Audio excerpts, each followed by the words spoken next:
Chapter 12:19. There was another snowfall in Yuzhou. The chilly white snowflakes were floating in the skyscrapers of Yuzhou province and the sky above the old garden, covering the pavilions, terraces and mansions in the old garden, the clear west mountain, the verdant woods outside the old garden and the winding paths. The snow was getting heavier. The scenery between heaven and earth turned from light white to a vast expanse. Distant mountains, forests, heaven and earth. Everything seemed to have solidified into an almost eternal picture. Only the falling snowflakes in the air were the only things moving in this beautiful picture. There was a breathtakingly beautiful woman in this breathtakingly beautiful picture. It was a color that was completely opposite to the surrounding snow. She wore a black slim-fitting coat, black silk trousers, and black high-heeled leather boots. Her black hair was like a black waterfall, occasionally dancing in the cold wind and flying snow. She stood in the best position in the old garden, looking at the vast west mountain in the distance, and under her feet was a blooming red plum blossom. This was a kind of impact that was enough to hit the depths of the soul. If there was a focus in this picture, it must be the black in this vast expanse of white. She stood there quietly with her hands in the pockets of her coat. She was graceful, but her entire person seemed to have a kind of aura. Unconsciously, it suppressed the winter plum blossoms beneath her feet, suppressed the white snow around her, suppressed the distant west mountain and forest. She was colder than the flying snow, more gorgeous than the winter plum blossom, and more piercing than the winter wind. It seemed that the beauty of the world was blooming on her. She was beautiful and flawless. Gu Xianyan looked at Sister Qin's slim back with infatuation, and her beautiful big eyes were full of amazement and envy. That figure stood there quietly, tall and straight, yet incomparably ethereal, like a peerless shadow that resided in the mortal world. It seemed that as long as it moved slightly, it would drift away with the wind and the flying snow into the untainted world. The old garden was located in a corner of the West Mountain Forest Park in Yuzhou. It did not cover an exaggerated area, and it was not famous in Yuzhou. It looked like a Wang Lin with a variety of architectural styles. It was originally built in the name of a club, but in fact, it had never entertained guests. It was a private palace built by the Flourishing Age Fund for the Master of Samsara Palace, occupying the best position and the best view in West Mountain. Since the old garden was built, the Master of Samsara Palace had never been here once. Now, it naturally became Qin Weibai's palace. This was the first time that Qin Weibai had come to her hometown, a place that most old Yuzhou people had never heard of. Snow and cold wind danced in the air. In the cold air, she stood there quietly for a long time. No one knew what she was thinking. She was like an ice goddess meditating in the wind and snow, with a kind of awe-inspiring and dreamy dignity that could not be blasphemed. Nearly 100 staff members in the entire old garden were serving Qin Weibai alone. No one came to the old garden on weekdays, but the daily operation did not stop. Nearly 100 staff members were the professionally trained elites that Han Donglu transferred from his own club. Today, they saw the owner of the old garden for the first time. They were shocked and inevitably whispered. Of course, they did not dare to have any malice, but they could not avoid the curiosity in their hearts. It's the first time that I've seen a woman like Madam. Is she the owner here? Who do you think she is? In the open hall, professional waiters put the dishes on the table one by one. Some took the wine, and some put the tableware. Their movements were light. In the corner, several waiters gathered together and looked at Qin Weibai standing outside the hall from a distance. They whispered. They were all very young and beautiful. One of them had just graduated from college this year. In that well-known university, she also had the reputation of the department belle. However, the appearance of Qin Weibai had completely subverted their understanding of beauty. The so-called beauty turned out to be not the kind of limit that beautiful appearance, clothes, and cosmetics matched with the limit.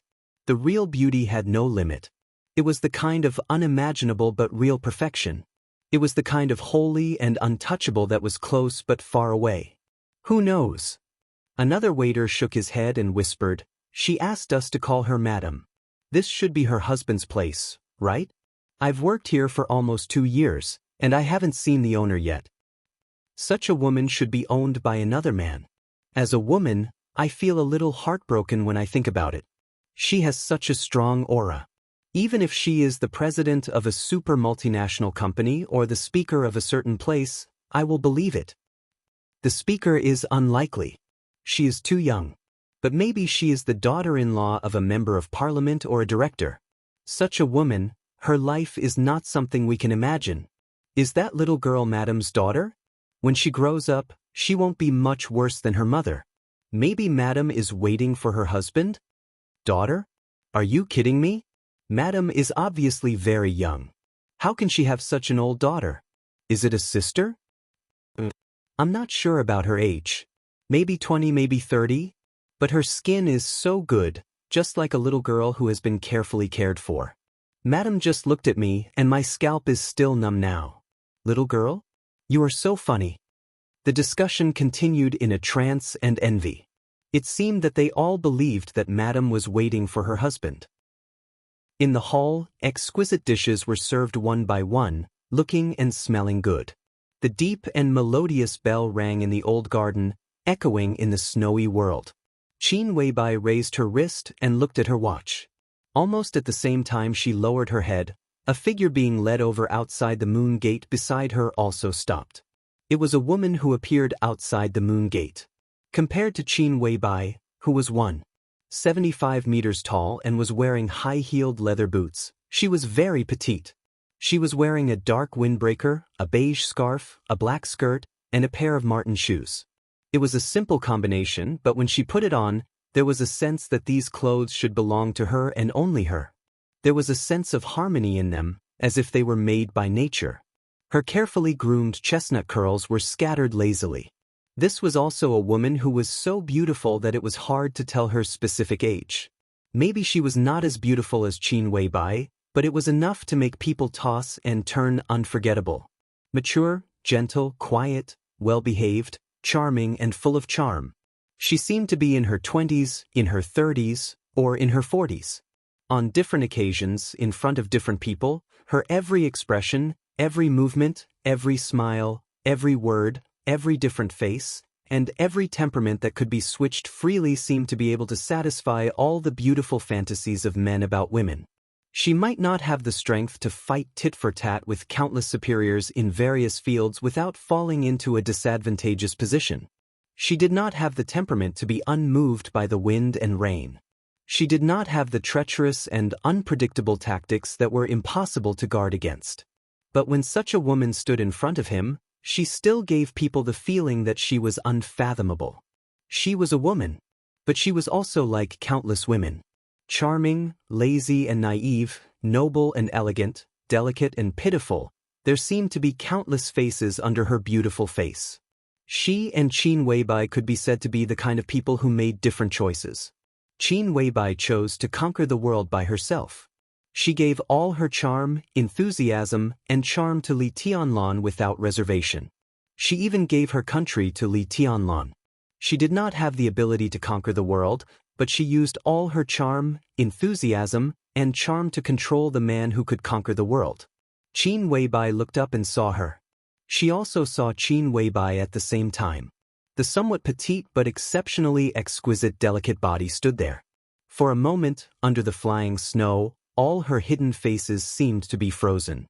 She looked at Qin Weibai, and all her emotions seemed to turn into the deepest vigilance in the shortest time. Qin Weibai laughed. Her voice was clear, but it fell in the woman's ears like thunder. "Mask, it's our first time meeting. I've heard a lot about you."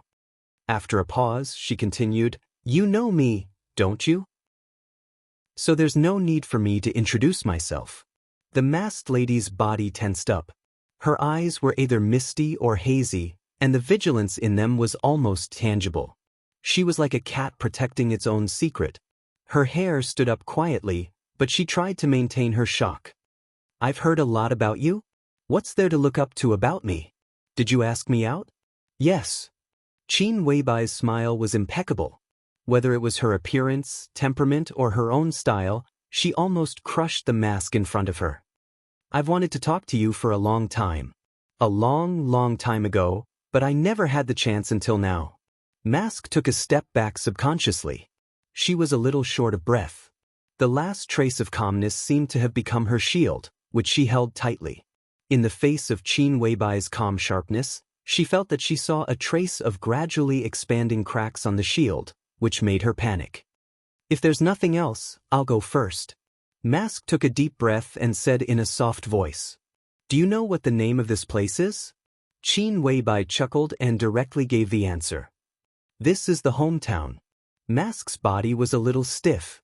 "The hometown," she whispered the word, and her eyes were in a trance. No one knew what she was thinking of. "You're a very cautious person. I know you very well." Qin Weibai said faintly, "You know me. You know who I am, so you're on guard against me and even afraid. But do you really want to go? If you really wanted to go, you wouldn't have come today. Well, you can say that you don't know that I asked you out.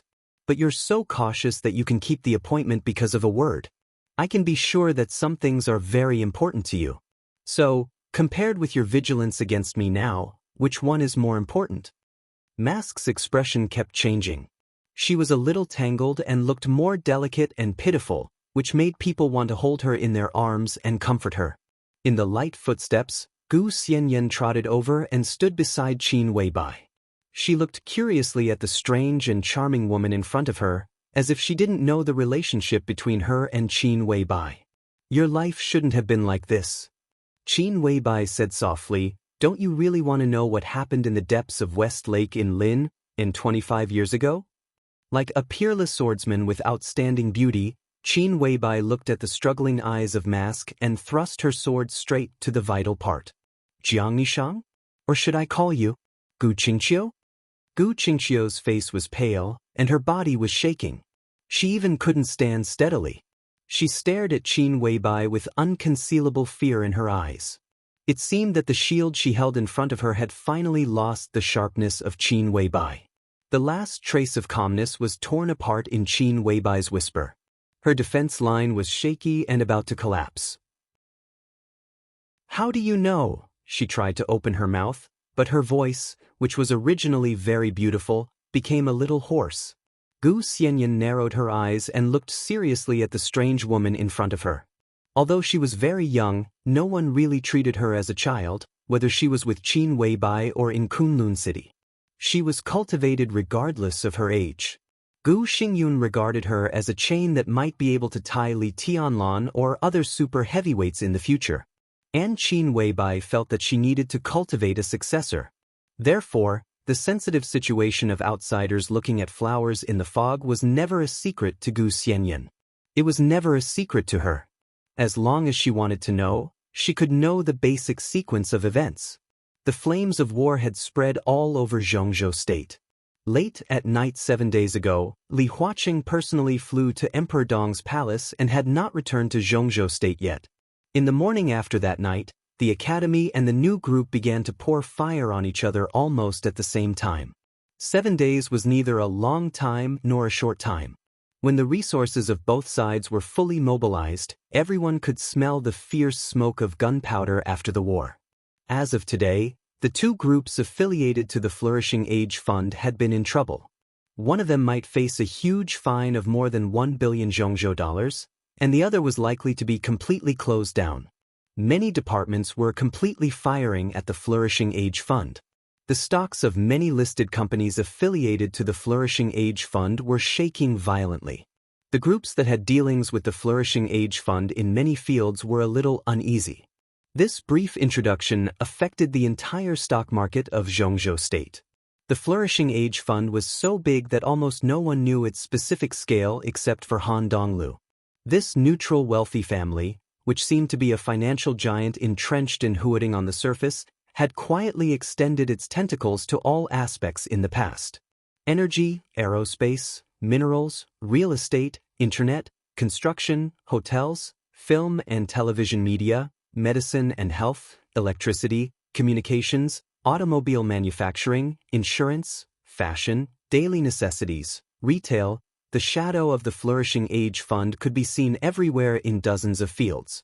In more fields, the Flourishing Age Fund seemed not to be directly involved, but it held a large number of shares of other groups.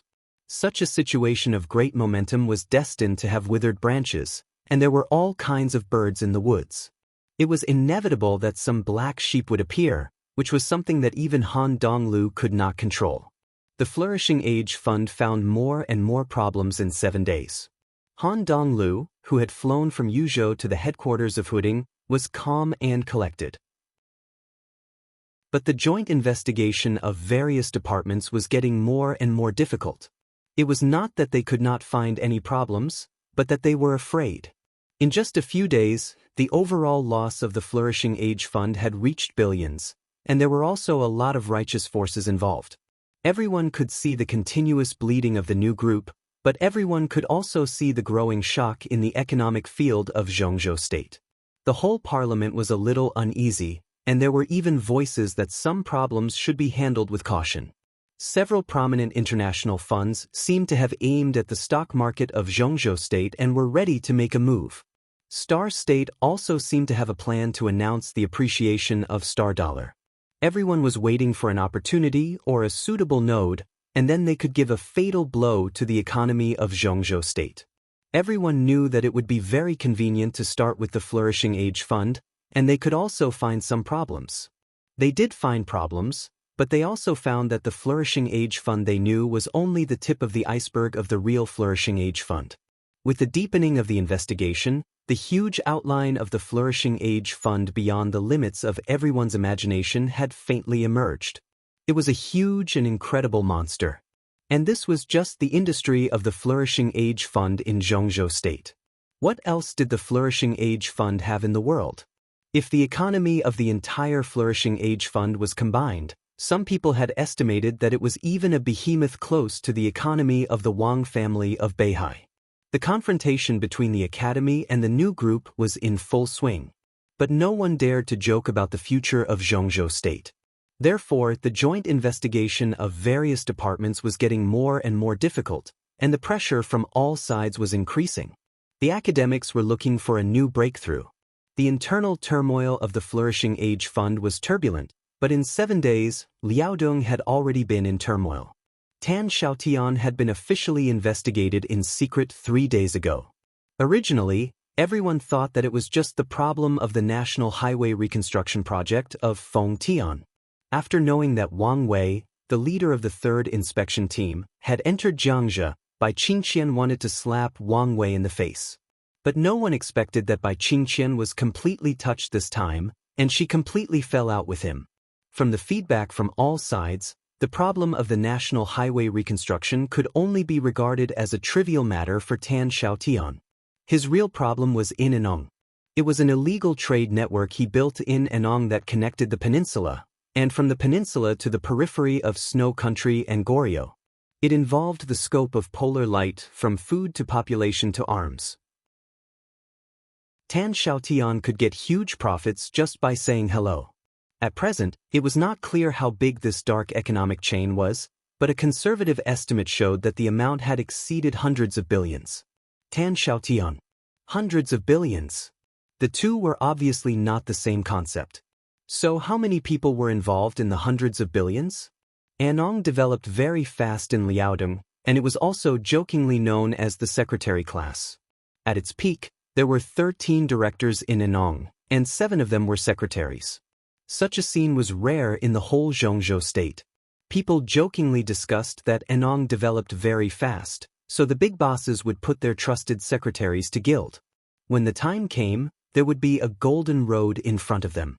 Tan Xiaotian's resume seemed to confirm this. From the mayor of Anong to the deputy speaker of Fengtian, although the rank was the same, the prospects were completely different. After the election in a few months, no matter where he went, Tan Xiaotian would definitely be a deputy governor, which had something to do with the rapid development of Anong. But when this illegal trade chain appeared, everyone was considering whether the big bosses put their secretaries in Anong to gild or to protect some secrets that could not be exposed. No one knew where this idea came from, but in just a few days, it had become very popular in Liaodong. Today, in addition to Tan Xiaotian, 3 directors in Anong had been secretly investigated by the Ministry of Supervision of Liaodong. There was no doubt that these 3 people were secretaries, and one of them was the secretary of the current governor of Liaodong. A monstrous storm was brewing in Liaodong.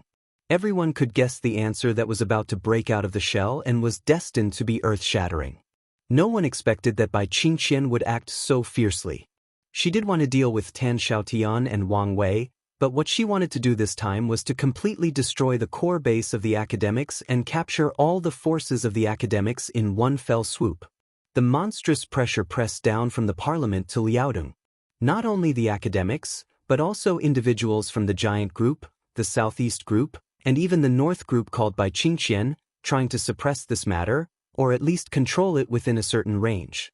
At this time, Hua Jingyang, the leader of the academy in Yuzhou, the vice minister of the cabinet, had a thorough talk with Bai Qingqian.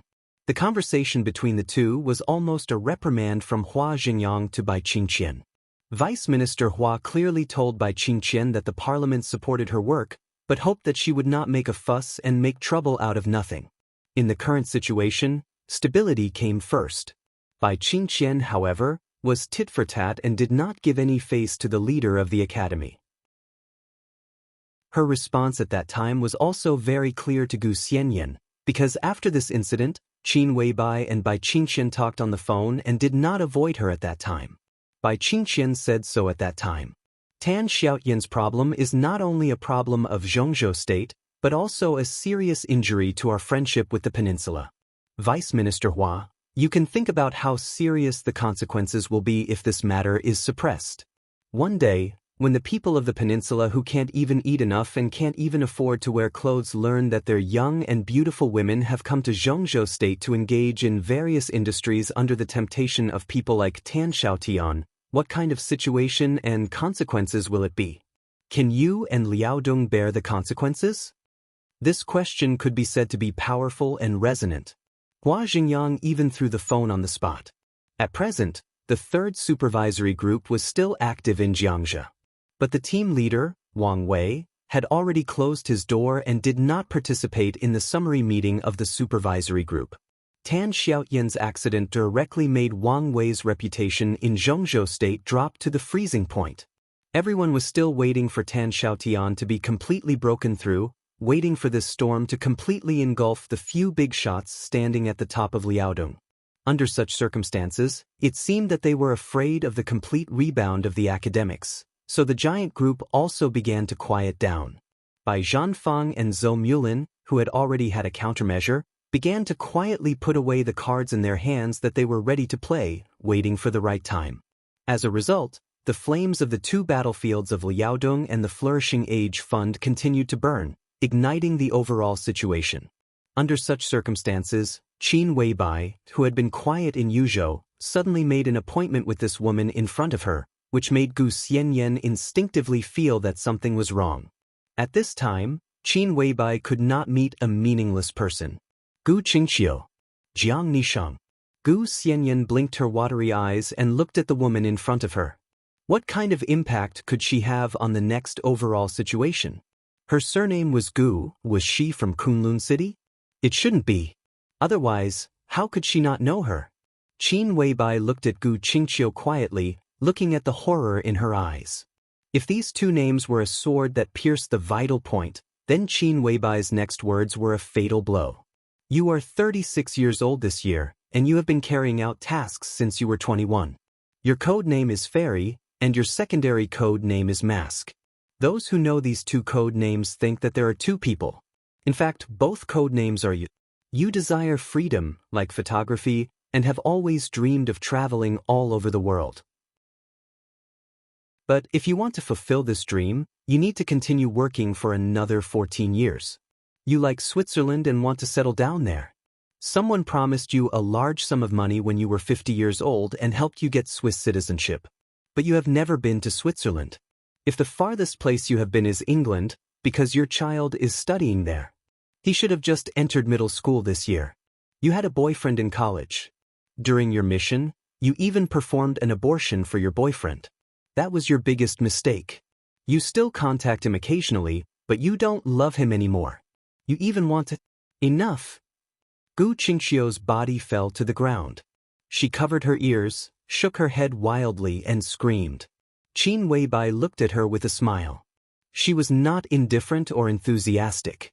There was a touch of trance and sadness in her eyes. You are afraid. She whispered, What are you afraid of? Are you afraid that I will tell these things to your master, or afraid that I will tell these things to your man? Gu Qingqiu raised her eyes and looked at Qin Weibai. Her eyes seemed to be looking at a devil in an angel's clothes. Why do you know these? Why do you know these? Impossible, Gu Qingqiu muttered to herself. She seemed to be on the verge of collapse. Qin Weibai did not speak. She turned and walked to the antique open hall. Gu Xianyan looked at Gu Qingqiu seriously. She hesitated and trotted to follow Qin Weibai, like a butterfly.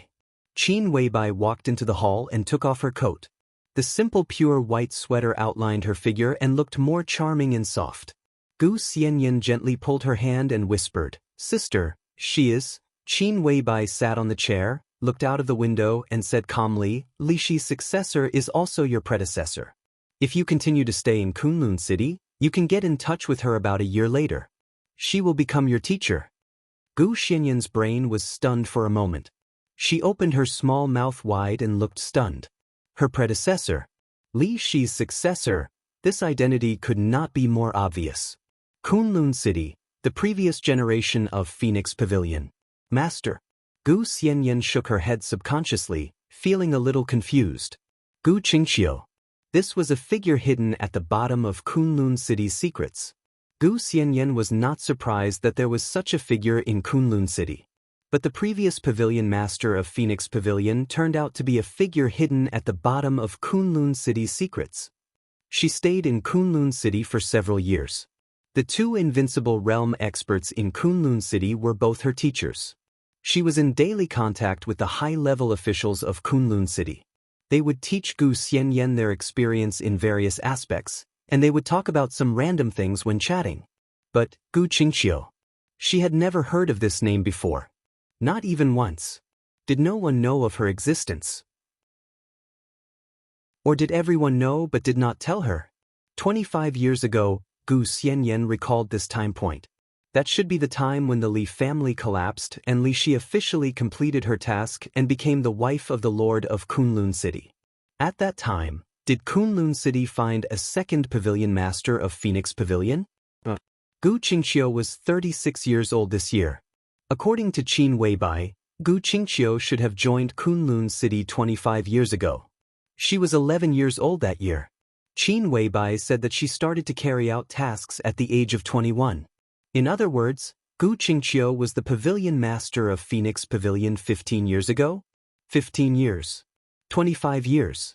For such a long time, Kunlun City had been hiding her in the deepest place? So who was her task target? Gu Xianyan suddenly felt that Gu Xingyun was a little scary.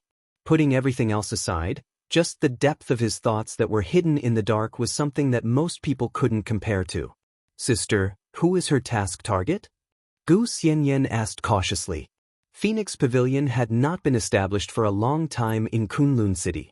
Li Shi was the first pavilion master of Phoenix Pavilion. Her task target was the youngest invincible realm expert in the world at that time, the first person of the young generation in Zhongzhou State at that time, the heavenly son of the Li family whose edge could suppress Wang Tianzong, the youngest marshal in Zhongzhou State at that time, and the future god of war in Zhongzhou State, Li Kuangtu. Li Shi, the first pavilion master, successfully destroyed Li Kuangtu. Gu Xianyan was the third pavilion master of Phoenix Pavilion. Kunlun City's target was even more terrifying. Li Tianlan. This was a pavilion master who took Li Tianlan as her task target. Was she arrogant and conceited? Did she have no F***king idea? Was she ignorant? It was really not. Kunlun City regarded her as the third pavilion master. It seemed to be just a simple identity, but in fact, for this identity, all departments of Phoenix Pavilion had made the most cautious and meticulous analysis, and there were millions of theoretical reports to support this conclusion. They made Gu Xianyan the third pavilion master, which meant that they firmly believed that Gu Xianyan was qualified to hunt Li Tianlan. That million-word theoretical report was the foundation that supported all of this. They would analyze Li Tianlan's character in terrifying detail, summarize his preferences, collect all kinds of details about him, all his hobbies, and then cultivate Gu Xianyan from various fields. This kind of targeting was undoubtedly the most terrifying and impeccable. The cultivated Gu Xianyan might not be the most perfect, but it was certain that, in the analysis of Kunlun City, such Gu Xianyan must be the most perfect in Li Tianlan's eyes. Of course, Gu Xianyan couldn't do this now. But there was no problem with everything. Li Tianlan was young enough, and Gu Xianyan was immature enough. She still had a lot of time to grow up and be cultivated. Kunlun City had enough strength to equip her from all aspects. In this process, how many resources to mobilize and how much money to spend were not the issues that Kunlun City considered at all. They could spend tens of billions just to cultivate a woman who could stay with Li Tianlan and make him love her so much. Then the tens of billions of funds were valuable, and it would definitely bring Kunlun City a return that far exceeded the cost. This was the idea that Kunlun City built Phoenix Pavilion. And this idea was indeed successful now. They cultivated Li Shi, successfully overthrew the Li family and replaced it. Li Shi hunted Li Guangtu in the past. Gu Xianyan would hunt Li Tianlan in the future. This was Gu Xingyun's plan. There were always some people who said that smart people would not fall in the same place twice. In fact, history always repeated itself. Kunlun City was full of confidence. Because this was the core secret of their success. No one would doubt the way to make themselves successful, at least not before they failed. Therefore, the first and third Phoenix Pavilion Masters had absolutely powerful hunting targets. Then what about the second Phoenix Pavilion Master? This woman was so low-key that she seemed to not exist even in Kunlun City. She hid so deeply. This woman who had been on duty for 15 years and had successfully hunted for 15 years. Who was her target? Qin Weibai looked at the wine in front of her, then picked up the freshly squeezed orange juice on the side, poured herself a glass and whispered, "It's Qing Shilai." Gu Xianyan didn't speak for a while. Maybe she didn't react, or maybe she couldn't believe it at all. She blinked and tilted her head to look at Qin Weibai. "Sister, who are you talking about?" "Qing Shilai." Qin Weibai's voice was calm. Gu Xianyan didn't respond. She seemed to be almost numb by the impact of this name. Qing Shilai. This was a name that was not very familiar to the people of Zhongzhou State. Because of his low profile, many media would often mention it even when reporting. At his behest, a department replaced his name. Ministry of Personnel. Qing Shilai. Zhongzhou State Counselor, Minister of the Ministry of Personnel of Zhongzhou State, Li Huaqing's first confidant, and the academic's first corps general. He was also one of the most popular flag-type figures of the academics today. He was recognized as the most low-key counselor in Zhongzhou State, and also one of the most courageous counselors in the parliament. If the most simple sentence was used to describe Qing Shilai's weight in Zhongzhou State, he was the strongest opponent of Wang Qinglei from the Wang family of Beihai. Yes, it was Wang Qinglei, who had a bright future in the Wang family of Beihai. Not the current Wang Qinglei.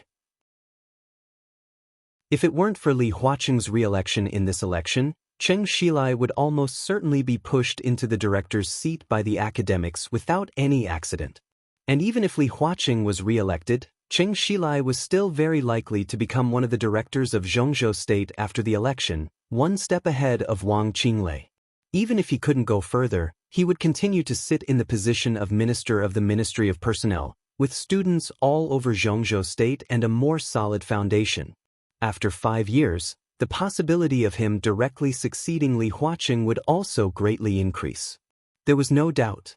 Qing Shilai's existence was the academic's greatest hope in the post-Li Huaqing era. When Wang Qinglei's future was obscure, Qing Shilai, who was getting more and more stable, was almost the heir in everyone's eyes. What did this mean? Qing Shilai, the academics? Kunlun City? Phoenix Pavilion? This is terrible. Gu Xianyan muttered to herself, Gu Xingyun is terrible. Yes, he put a woman with Qing Shilai for 15 years.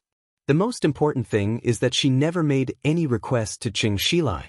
She just silently waited for Qing Shilai to become a director or to climb to the top of Zhongzhou State. In terms of long-term planning, Gu Xingyun can be regarded as a true disciple of the Li family. Qin Weibai's voice was a little subtle. In her sight, Gu Qingqiu, bathed in the wind and snow, stood up shakily and looked deeply at Qin Weibai in the hall. The two people's eyes met, and there seemed to be sparks in the air that were enough to burn the flying snow. Qin Weibai's expression was cold and proud. She raised the orange juice in her hand, and through the bright and transparent floor-to-ceiling window in the hall, she greeted from a distance. Gu Qingqiu hesitated and took a step forward. Qin Weibai raised the corner of her mouth. She could bring disaster to the country and people. Sister, you want to use Gu Qingqiu to destroy Qing Shilai? Even destroy the whole academics? Gu Xianyan was a little excited. After all, she was a child. No matter how mature she was, the childishness of wanting the world to be in chaos still existed. Destroy the academics? Qin Weibai couldn't help laughing. How is it possible, even if Qing Shilai falls, it will at most frustrate the layout of the academics for the next 10 years, far from being destroyed. Kunlun City has bet heavily on Qing Shilai. In other words, Qing Shilai is now flawless.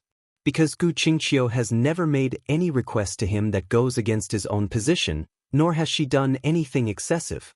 Gu Qingqiu is indeed from Phoenix Pavilion, but in Gu Xingyun's eyes, before Qing Shilai reaches the top, she does nothing but complete the task. Qin Weibai blinked her eyes and said softly, so, although Gu Qingqiu's background can't be changed, just from looking at it now, she's actually just Qing Shilai's lover. Moreover, she's an extremely obedient and dutiful type. What impact can a lover have on Qing Shilai? Even if it's exposed, it's just like that. Not to mention any punishment, there won't even be a verbal criticism. Destroying the academics like this, unless the academics is made of paper. Then you are, Gu Xianyan was a little confused. Since she had doubts, she naturally had to ask. She was the successor cultivated by Qin Weibai, and Gu Xianyan also understood this.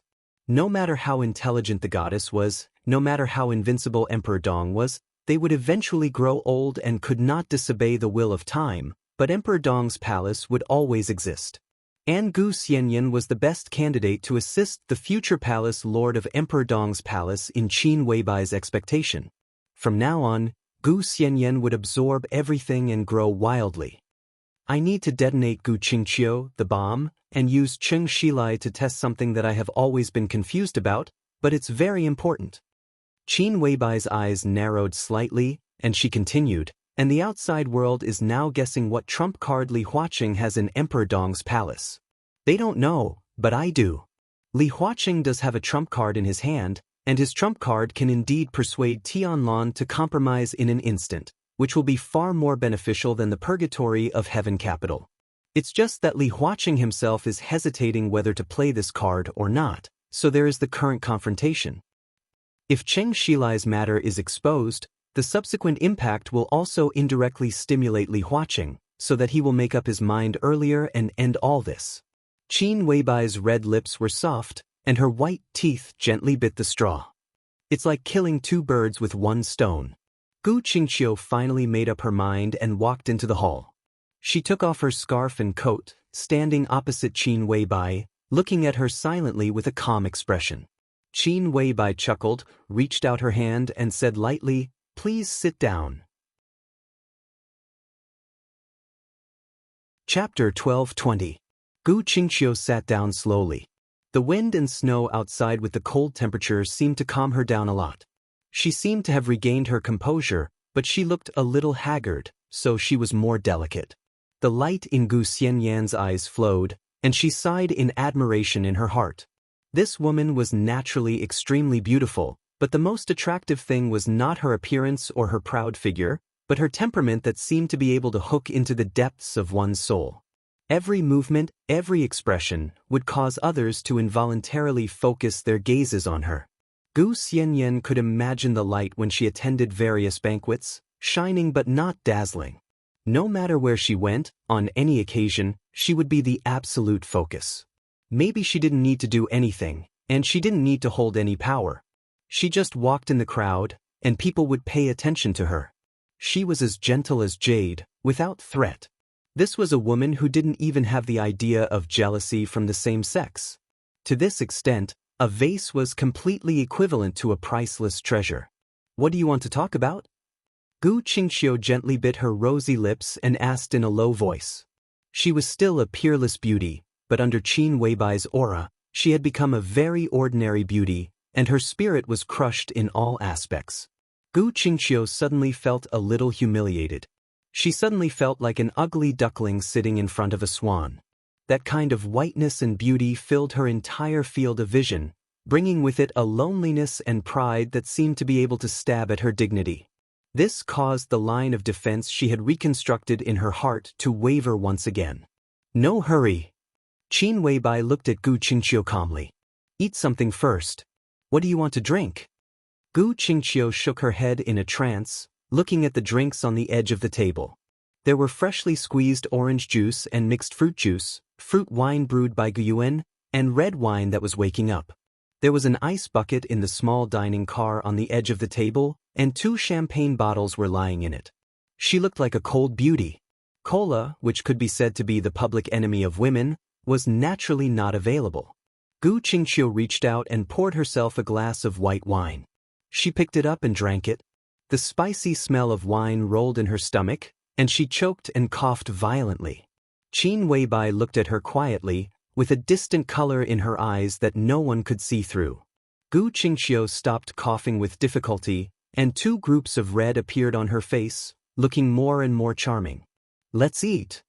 Qin Weibai glanced at her and said with a smile, this place is usually very hidden, and almost no one comes here. Therefore, no one will know that you are here today. Besides the 2 of us, no one else here will know who you are. She picked up a piece of winter melon and placed it on the plate in front of her. Gu Qingxiu looked at the sumptuous dishes in front of her, then looked at the cutlery. The temperature of the hall was just right, but she felt a coldness that was even colder than when she was outside. There were 12 dishes on the table, and most of them were vegetarian dishes with bright colors. Of the 2 meat dishes, one was a pigeon, and the other was neither fish nor fowl. It was a plate of dog meat that would not appear in most banquets. There was a saying in Zhongzhou state that dog meat should not be served, but this plate of dog meat was placed in the middle of all the dishes, as if it was a glaring reminder. Others might not know that Gu Qingxiu, who looked beautiful, refined, elegant, and delicate, actually loved to eat dog meat. Qing Shilai, who had been with her for many years, did not know this. In her memory, this was a secret that only her dead parents and Gu Xingyun knew. The 12 dishes were her favorite on weekdays. The tableware was made of pure silver, and the tableware was carved with orchid patterns, which were also her favorite, plus what Qin Weibai had said before. This kind of fear of being understood little by little from the details was constantly rising in her heart. She did not know why the other party knew her existence. She also did not know why the other party knew her so well. The vigilant instinct was screaming wildly, reminding her to leave this dangerous woman in front of her, but she did not dare to move and sat in the same place.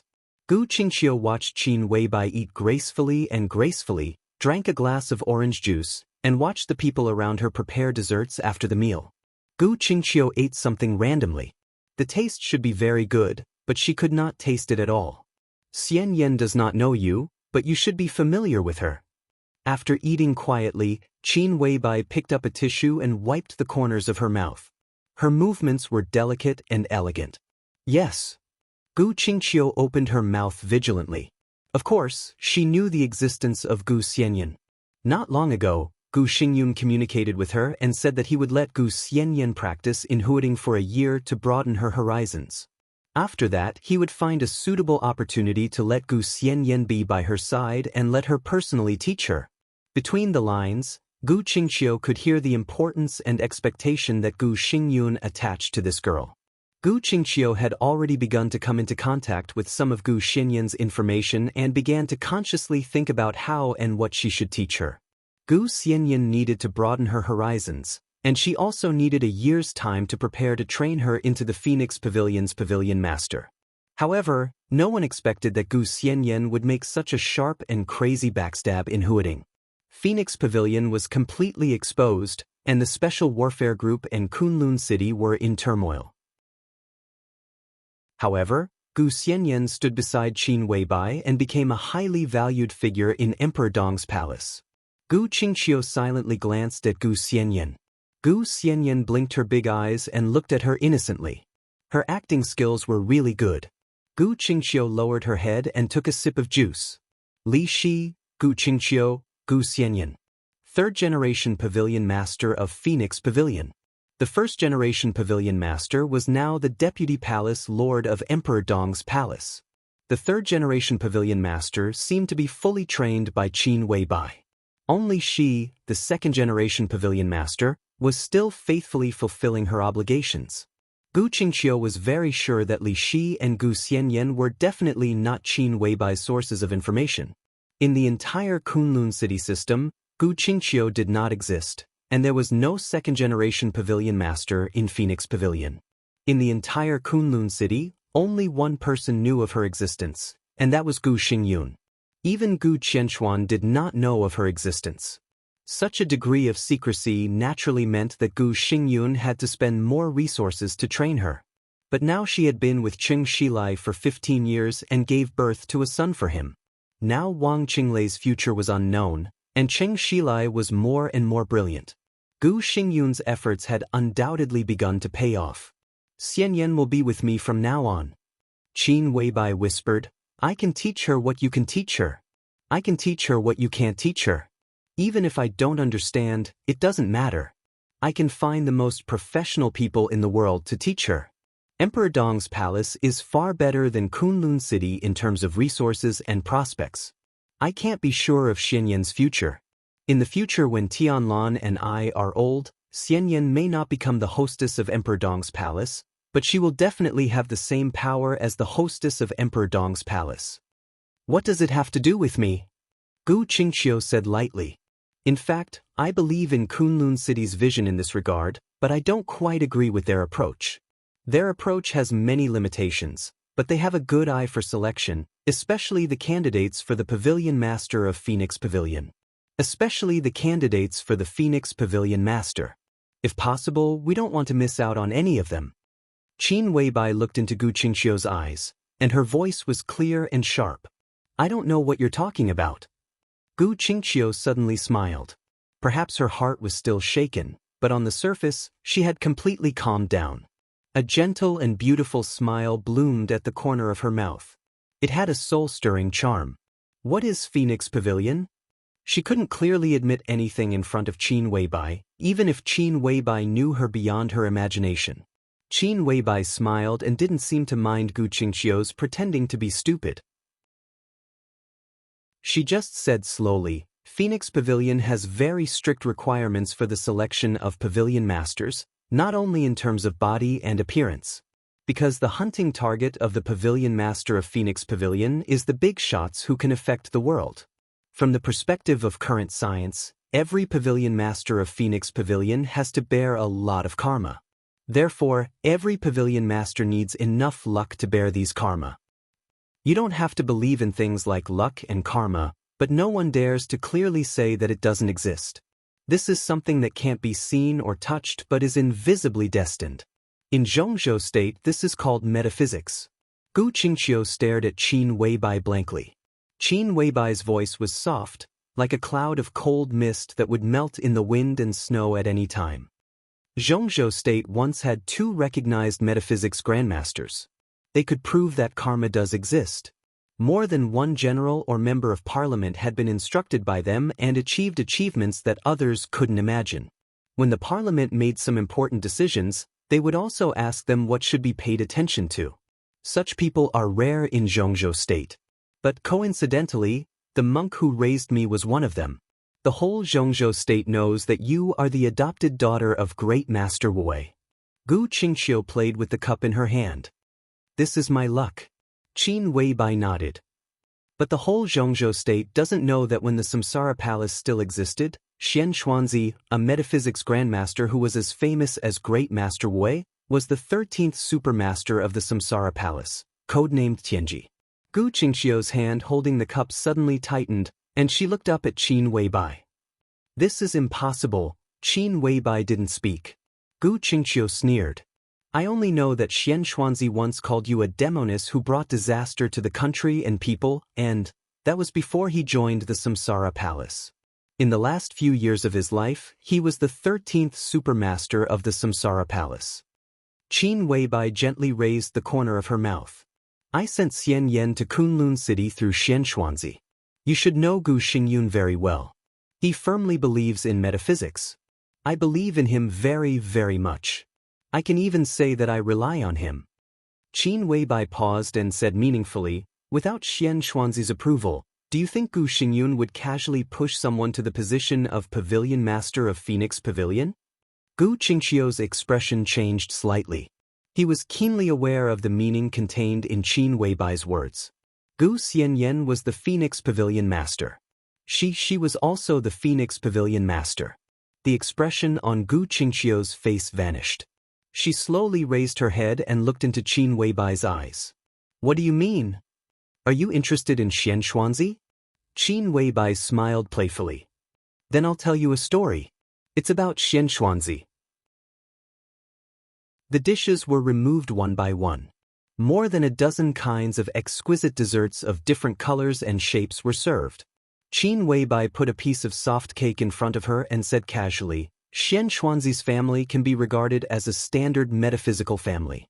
His father, his grandfather, and even those older than him are all engaged in this industry, and they are all people with real talent. Although they have not reached the level of guru, they are not Jianghu swindlers. Their family was very famous for a while, but this kind of fame was not a good thing in a special period that you haven't experienced but have definitely heard of. Xianxuanzi's father was dragged out and smashed to death with stones and glass on the street. After the family fell, his mother took him to the northwest. During that time, life was very hard. There was a famine, and his mother starved to death. That year, Xianxuanzi was only 16 years old. He had no family, and the orphanage would not accept children at this age, so he became a homeless child. He went to the northwest, went to the south, drifted in the northeast, and was driven away as a beggar in Yuzhou. When he was at his poorest, he snatched the bread that was bitten by a stray dog on the roadside. He stole wood, worked as a laborer, built a boat, went to jail, and washed dishes for people in restaurants. Before the age of 30, he lived a life where he didn't know the next meal. He couldn't afford to smoke, couldn't drink, and was so fat that others didn't even bother to look at women. He didn't know anything and had no education. Wu Yu from Huading in Yuzhou had been floating around and couldn't even find a job that could barely support himself. It was not until he was 30 years old that he finally found something that changed his life. When that period of history passed and people no longer felt fear and disgust for metaphysics, he began to tell people's fortunes. His family's knowledge was profound, and he was indeed talented. He was also willing to study Qimen Duanjia, Tai Chi, 8 diagrams, and a few out-of-print books that he brought back from the ancient wood when he stole wood. He turned them over and over, and the accuracy of his fortune-telling was amazingly high. People began to line up at his fortune-telling stall. Later, he had some money and set up his own studio. The studio became a private numerology consulting company. He finally tasted the taste of women. He got married, had a daughter, and made friends with social celebrities in his eyes. But he chose the wrong side. His company was closed down, he lost all his money, and even his wife died. He became worthless again. After what he had experienced, he didn't want to go back to the days when he didn't have enough to eat. Besides, he still had his daughter to take care of. At that time, Xianxuanzi wanted to live a better life even in his dreams. Although he had nothing material, he still had some fame. So he wanted to use that fame to find the most powerful backer and a better future for his daughter. So he took his daughter, who was born with the flying phoenix, to Jiangxia. He wanted to take refuge in the Li family, which was at its peak in Zhongzhou state. Because at that time, everyone knew that the Li family was very particular about these things, and they also had their own metaphysics master, Great Master Wei.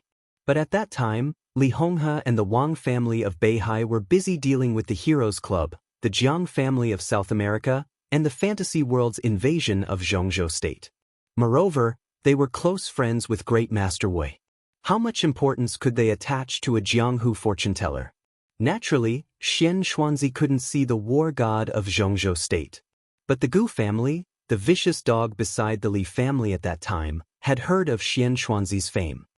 The Gu family secretly took in Xianxuanzi, but they didn't pay too much attention to him.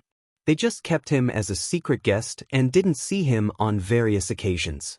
But his daughter, who had a noble birth destiny at that time, blended well in the Gu family. His daughter was very beautiful. Although she was still young at that time, she already had the shadow of a stunning beauty. It was easy to attract Gu Xingyun and even Gu Qianchuan, who were also young at that time. But Xianxuanzi, who was not valued, was not reconciled. So when he met with the core figures of the Gu family, he threw out the heavyweight bargaining chip that he had intended to give to the Li family. Qin Weibai's voice paused and she took a bite of the cake. Gu Qingqiu, who was a little absorbed, said subconsciously, "What bargaining chip? Have you heard of the Heshibi?" Qin Weibai smiled. Or, it could be the Imperial Jade Seal. Gu Qingqiu's breath stopped slightly. Xianxuanzi had the clue of the Imperial Jade Seal. From the perspective of metaphysics, it could represent the fate of Zhongzhou State to a certain extent, second only to the legendary dragon vein of Zhongzhou State. Not only Xianxuanzi, but even the Gu family at that time thought that it was the key to their rise. The Gu family did touch the Heshibi according to the clue given by Xianxuanzi, but because of some accident, the Heshibi was lost. If the Heshibi was not lost, from the perspective of metaphysics, the current Gu family might really be extremely powerful. But although the Gu family did not get the Heshibi, Xianxuanzi's daughter was highly valued by the Gu family.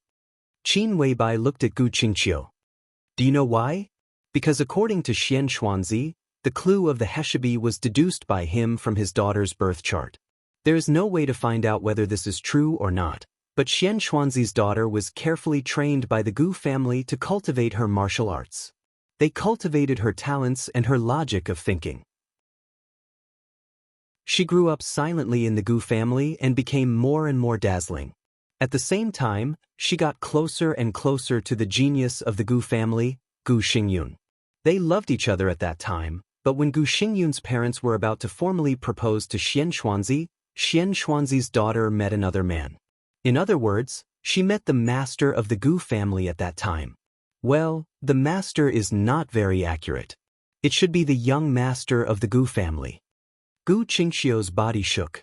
She vaguely knew who Xianxuanzi's daughter was in Qin Weibai's story, but she couldn't believe it. Li Kuangtu, the young master of the Li family, fell in love with the girl who had already fallen in love with Gu Xingyun at first sight, and made his own request to the Gu family on the spot. At that time, Gu Xingyun's bloodline was not the orthodox of the Gu family. The leader was Gu Qianchuan's bloodline. At that time, the Gu family was still a loyal dog to the Li family. On the one hand, it was their master, and on the other hand, it was a talented child of their own. Of course, the Gu family knew how to choose. They suppressed Gu Xingyun and Xianxuanzi, and sent his daughter to Li Kuangtu. Later, Gu Xingyun endured for several years and found an opportunity to successfully take the leadership of the Gu family. However, Gu Xingyun, who controlled the Gu family, was still not qualified to take back the girl who had already belonged to Li Kuangtu. He didn't know who to hate, especially after he found that the girl he loved was becoming more and more indifferent to him, but became more and more gentle and considerate to Li Kuangtu. He wanted to kill Li Kuangtu, wanted to overthrow the Li family, wanted to get that girl, wanted revenge, and loved her very much. But he hated her very much. So, he imprisoned the girl's father, imprisoned Xianxuanzi, and threatened the girl to reveal Li Kuangtu's various movements and martial arts progress to him. Later, he became more and more excessive, and began to try to control Li Kuangtu's various behaviors through the girl. It was also during that time that Kunlun City began to cultivate all kinds of excellent and beautiful young women, quietly placing them around the important figures of the Li family. Resources were constantly mobilized, and more departments were set up. The means of cultivating excellent young women became more and more professional, which also meant that the management began to become troublesome. Kunlun City put together this set of system for cultivating young girls and officially named it Phoenix Pavilion. Xianxuanzi's daughter, the girl who succeeded in making Li Kuangtu fall in love, became the first pavilion master of Phoenix Pavilion. Gu Qingqiu held her cheeks and listened attentively, as if she was really listening to a story. But her eyes were twinkling. This was definitely not Xianxuanzi's original intention, Qin Weibai said.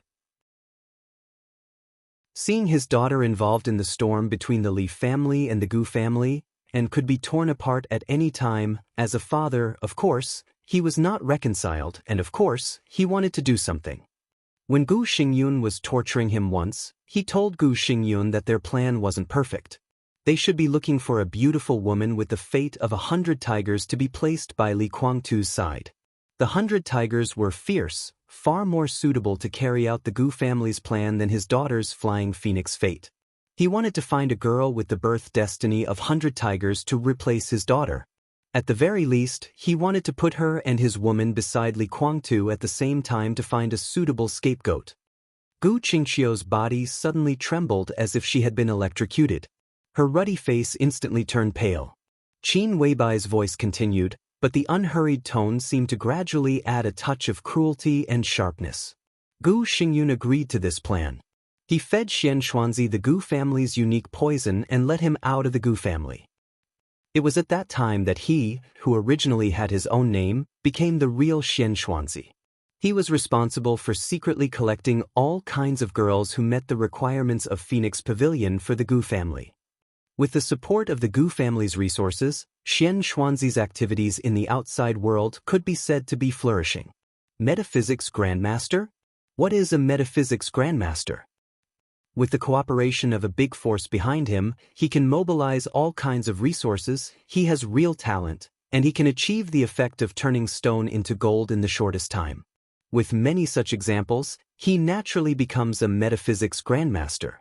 This is a method of hyping up fame. The only thing needed is that the hyped object has real talent. So in those years, Xianxuanzi became more and more famous.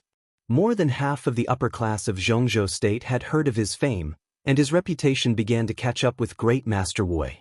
Xianxuanzi began to be often invited to the homes of some social celebrities, and even participated in some charity activities and various banquets. He came into contact with more and more people. During that period, his name was extremely famous. Zhongzhou state even set off a metaphysics craze because of the existence of him and great Master Wei. It's just that Xianxuanzi's heart has always been very uneasy. He became successful and got everything he once dreamed of, but he never found the birth destiny of 100 tigers, and he had the luck to save his daughter's goal.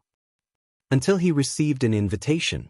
That year, Xianxuanzi was still in Huading, but he received an invitation from Lin.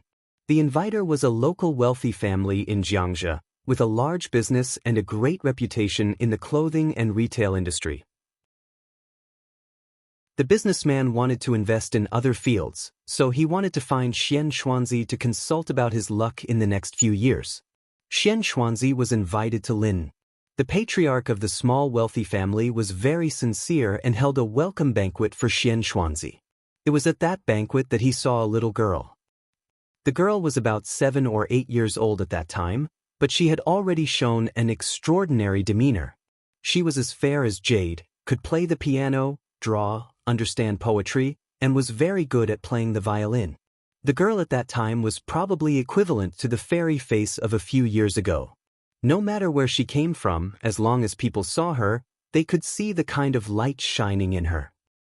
Xianxuanzi was overjoyed because that girl was the one he had been looking for a long time, the one who could replace his daughter. He could see the girl's birth destiny and the huge luck in her that was enough to make his family prosper. So when the businessman asked him alone after the banquet, Xianxuanzi gave his own answer. The businessman asked about his luck in the next 3 years. At that time, Xianxuanzi's answer was that he would soar to the sky in 3 years. But no one knew that his answer was actually only half a sentence. Then he left Lin and returned to Kunlun City overnight. After meeting Gu Xingyun, he told Gu Xingyun the half sentence that he didn't tell the businessman. 3 years later, his family would be ruined. Da-da-da, there was a slight sound in the hall. Gu Qingqiu, whose face was pale without a trace of blood, held the cup tightly with her slender fingers. The cup trembled slightly on the table. Qin Weibai's voice was still calm and a little cold. Behind every metaphysics grandmaster, There is absolutely powerful capital power, so they have the ability to turn stone into gold in the eyes of others. Gu Xingyun began to mobilize all kinds of resources. Within 3 years, the businessman who invited Xian Xuanzi to Lin and was really successful. His assets doubled and he was in the limelight. Such development made Xian Xuanzi famous and also made him the businessman's guest of honor. He often went back and forth to Lin and secretly observed the growth of the girl. The girl became more and more amazing. It took Xian Xuanzi 3 years to determine the target. So in order to prove the second half of his sentence, a large amount of capital of Gu's surged in and almost destroyed most of the businessman's assets overnight. This was done very cleverly, almost without anyone noticing. Gu's made full use of several competitors of the businessman and completely ruined the businessman's group. From the beginning to the end, not to mention the businessman, even the competitors who were used as pawns didn't know the existence of Gu's. The bankrupt businessman was burdened with huge debts. All his properties and cars were sold, and his family lived on the streets. The businessman couldn't bear the huge pressure and jumped into the lake by the West Lake. His body was found a few days later. When the businessman's wife saw her husband's body, she completely collapsed and naturally went crazy. She was sent to the cheapest mental hospital by the local city government and died a month later. The cause of death is still unknown. And the girl who showed dazzling brilliance, who was originally loved, knew dance and music, knew poetry and painting, and was the focus of everyone's attention, was only 11 years old. She wandered on the streets for about 3 months. In the summer, she didn't change a dirty dress. She went to the trash can for food, drank the water of the West Lake, slept in the subway station, and on the park bench. The relatives who sympathized with the girl and wanted to pick her up had inexplicable accidents. More than one thirsty tramp wanted to take her home and collect her, but all of them died inexplicably. Because the girl was herself a prey. The hunter in the dark forced her father to die, killed her mother, killed all the relatives who wanted to adopt her, and killed all the people who had bad intentions towards her. The hunter wanted the girl to live in the most desperate environment and the most difficult life. Qin Weibai looked at Gu Qingqiu, who seemed to be about to faint at any time, and her voice was as cold as a knife. Because that was the only way to save her before the hunter took action. When she survived, she knew how to be grateful. Isn't this an unforgettable kindness? Jiang Nishang, do you agree with this statement? It's impossible, it's impossible, Gu Qingqiu kept shaking her head. At this moment, she was like a puppet who had lost her soul. Her eyes were chaotic to the extreme, and she had lost all ability to respond. Let's continue to tell this story. Qin Weibai smiled.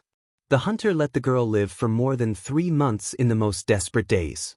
Then, he created a coincidence and let the girl appear in front of him.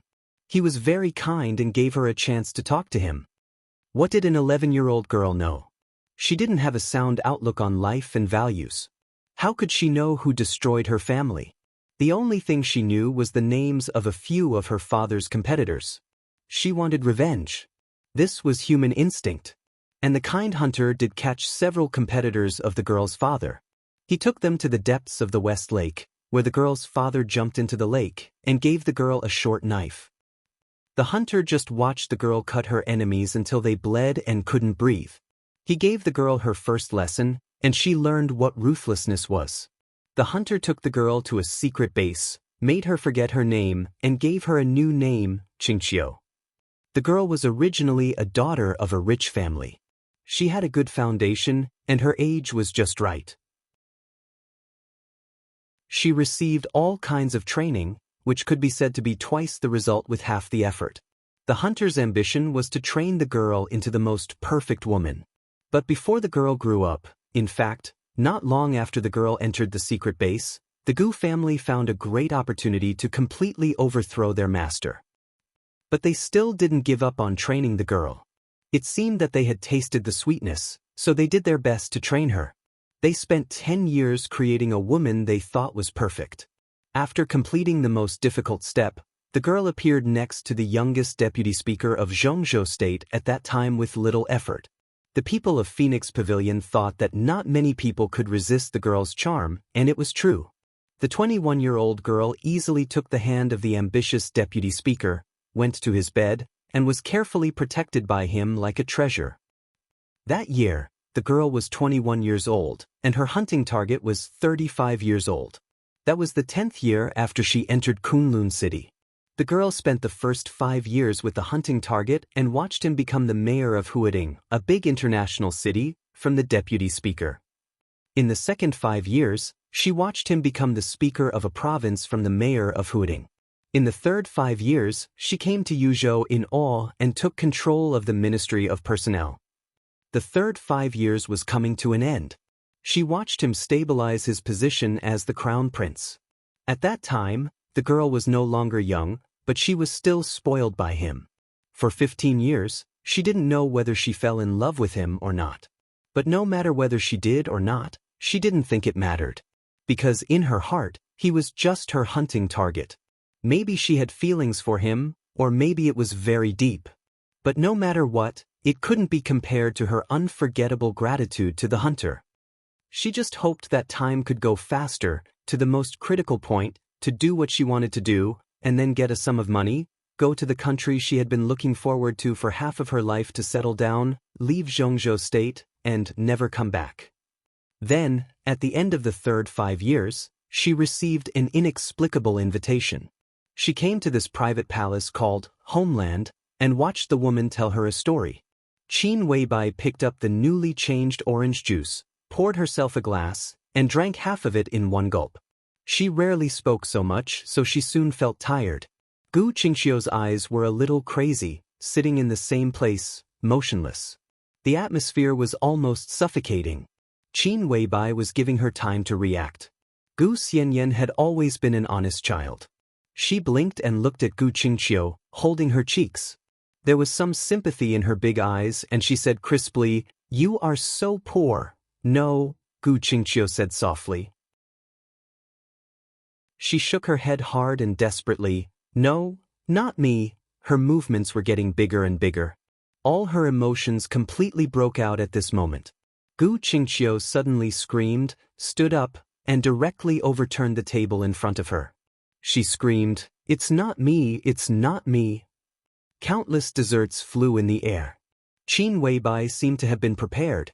She tapped the ground with one leg, and her chair moved back all the way to the French window. Outside the window, the snow was flying, and it was pure white, as if heaven and earth were hanging upside down. Qin Weibai waved her hand. The security guards and waiters who had rushed out paused, and all carefully retreated, looking at Gu Qingxiu with vigilance. Qin Weibai was still sitting in the chair, legs crossed, cold and proud, looking down. "This is not true. You lied to me." Gu Qingxiu stared at Qin Weibai. "Why did you lie to me?" She seemed to want to rush over desperately, but she gritted her teeth and restrained herself. "It's just a story," Qin Weibai said faintly. Gu Qingxiu's excited emotions suddenly stagnated, and her whole person seemed to be stunned. She stood there blankly, and tears welled up in her eyes. After a while, she said hoarsely, "Why did you tell this story?" "I respect the truth. There is no fabrication in the story. If you really take the story as a story, maybe you can ask Hunter why he made up this story." "I don't believe it." Gu Qingxiu gritted her teeth and sneered. "You are sowing discord. You want to provoke the relationship between me and Gu Xingyun, right? Are you afraid that he will ruin your plan? So you stab him in the back, right? I know you are a terrible woman and the whole Zhongzhou state knows it, but do you think I will be fooled? I don't believe it. I don't believe a word you say." Qin Weibai turned her chair and looked out of the window at the quiet and snow-white West Mountain. In Gu Qingxiu's eyes, there was a perfect dream, but extremely sharp and indifferent side face. "Then you can go." Qin Weibai had no intention of persuading Gu Qingxiu. "Goodbye." Neat and tidy. Gu Qingxiu froze in place again. She breathed quickly, and her chest kept rising and falling. She was silent. The silent stalemate lasted for 5 minutes. Qin Weibai turned her head and looked at her. "Are you waiting for me to treat you to afternoon tea?" "I don't believe it," Gu Qingxiu muttered to herself and shook her head. Tears kept gushing out of her eyes and falling to the ground. Why are you telling me this? What do you want me to do? You have the right not to believe it. This is your freedom. Qin Weibai said softly, I just treat you as a friend, so I tell you this. I have fulfilled my obligation. As for what you want to do, you have received the most professional training, and you don't need me to teach you. You cannot believe it. Leave here now, and I will pretend that we have never met, and I can promise not to do anything. You can also choose to doubt and ask me to provide evidence. Qin Weibai took out her limited edition Hermes black and white handbag and took out a USB flash drive from it. Gu Xianyan came over and took the USB flash drive. This is the evidence you want. Things were done very cleanly that year, so even this evidence can't directly prove anything. However, the information in this contains a lot of things. As long as you are not stupid, you can probably speculate the truth of the matter and even continue to investigate. You are not the only one in the information. There are a few others whose situations are similar to yours.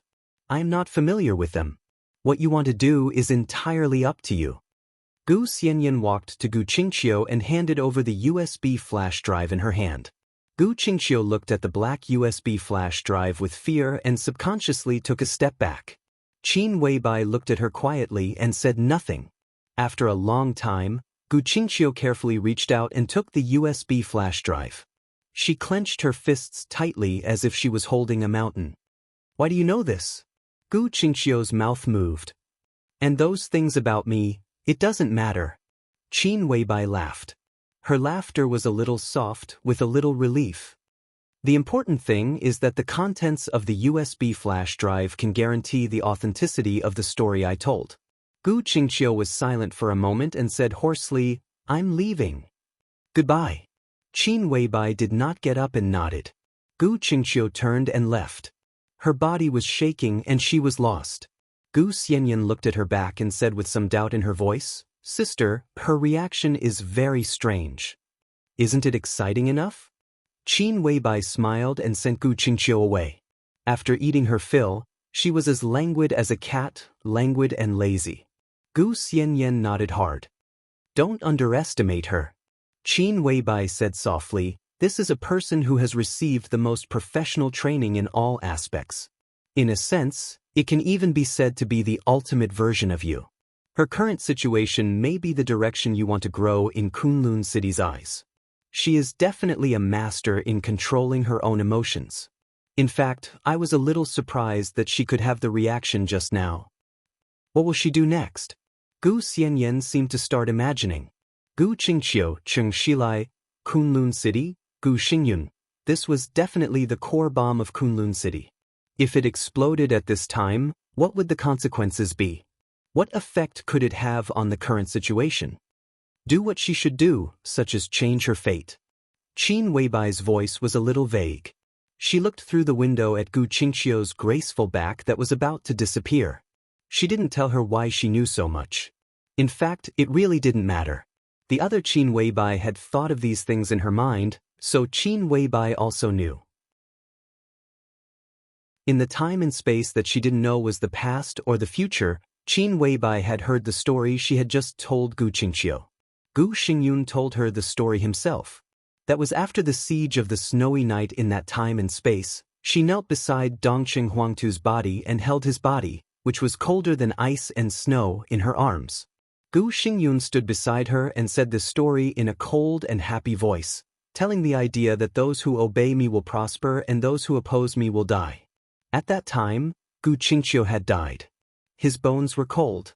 Qin Weibai didn't tell Gu Qingqiu that everything she was doing now was actually meaningless, because even in the end, until she completed the task ahead of time, she never got the money promised by Gu Xingyun, nor did she go to Switzerland that she wanted to forget for many years, nor did she pick up the camera and travel around the world.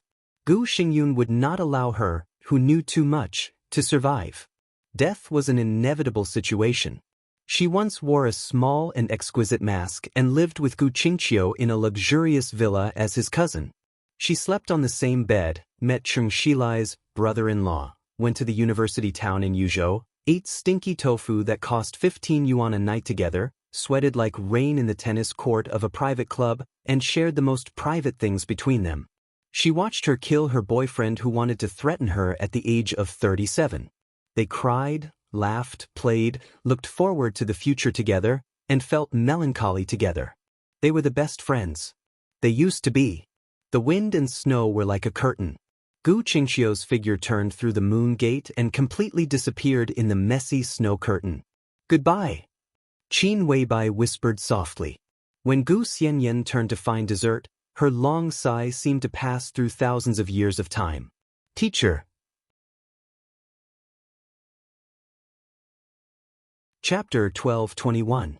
When it was late at night in Zhongzhou State, it was already morning in the Slankaf Islands of Snow Country. The Slankaf Islands were located in the northwest of Snow Country, close to the polar circle. It was a world of ice and snow and sparsely populated. A dozen islands of different sizes floated on the surface of the Arctic Ocean, covered with thick snow, like glaciers floating in the sea. The total land area of the Slanka Islands was less than 6,000 square kilometers. There were no tourist attractions or rich resources. The development was backward and the population was sparse. Not to mention the world, even in Snow Country, many people had never heard of this place. To be exact, this was the situation of the Slankaf Islands more than 2 years ago. Today, more than 2 years later, there were still many people in Snow Country who had never heard of this place. But in the dark world, it could be regarded as famous and even well-known. 1 month ago. That was when the final battle in Beihai had just ended. Snow Country officially granted the Slankaf Islands a new name. The name Slankaf Islands completely became the name of the Li family. This remote but indeed located in the hinterland of Snow Country was officially renamed the Dawn Islands.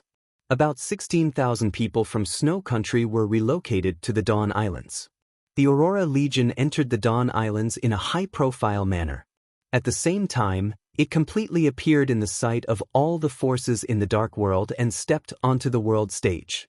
Snow Country's Grizzly Bear Mercenary Corps, Cold Fire Mercenary Corps, Flying Bird, Wind and Snow Embrace, Cold Sword, more than 20 famous dark forces in Snow Country announced that they would become the vassals of the Aurora Legion at the same time. The Aurora Legion began to expand as soon as it officially appeared. In just 1 month, the dark forces in the 3 small countries around Snow Country were wiped out. As soon as the order of the local special warfare system collapsed, the Aurora Legion, which had entered in a high-profile manner, took over the position of the special warfare center of the 3 countries in the shortest time. The Aurora Legion's invincible conqueror path encountered strong resistance when it was cleaning up Reki City. Maybe it was not cleaning up. It was just a test. And the Aurora Legion's test also got the desired result. Hundreds of elites, including an expert at the peak of the thunder-shocking realm, were all wiped out.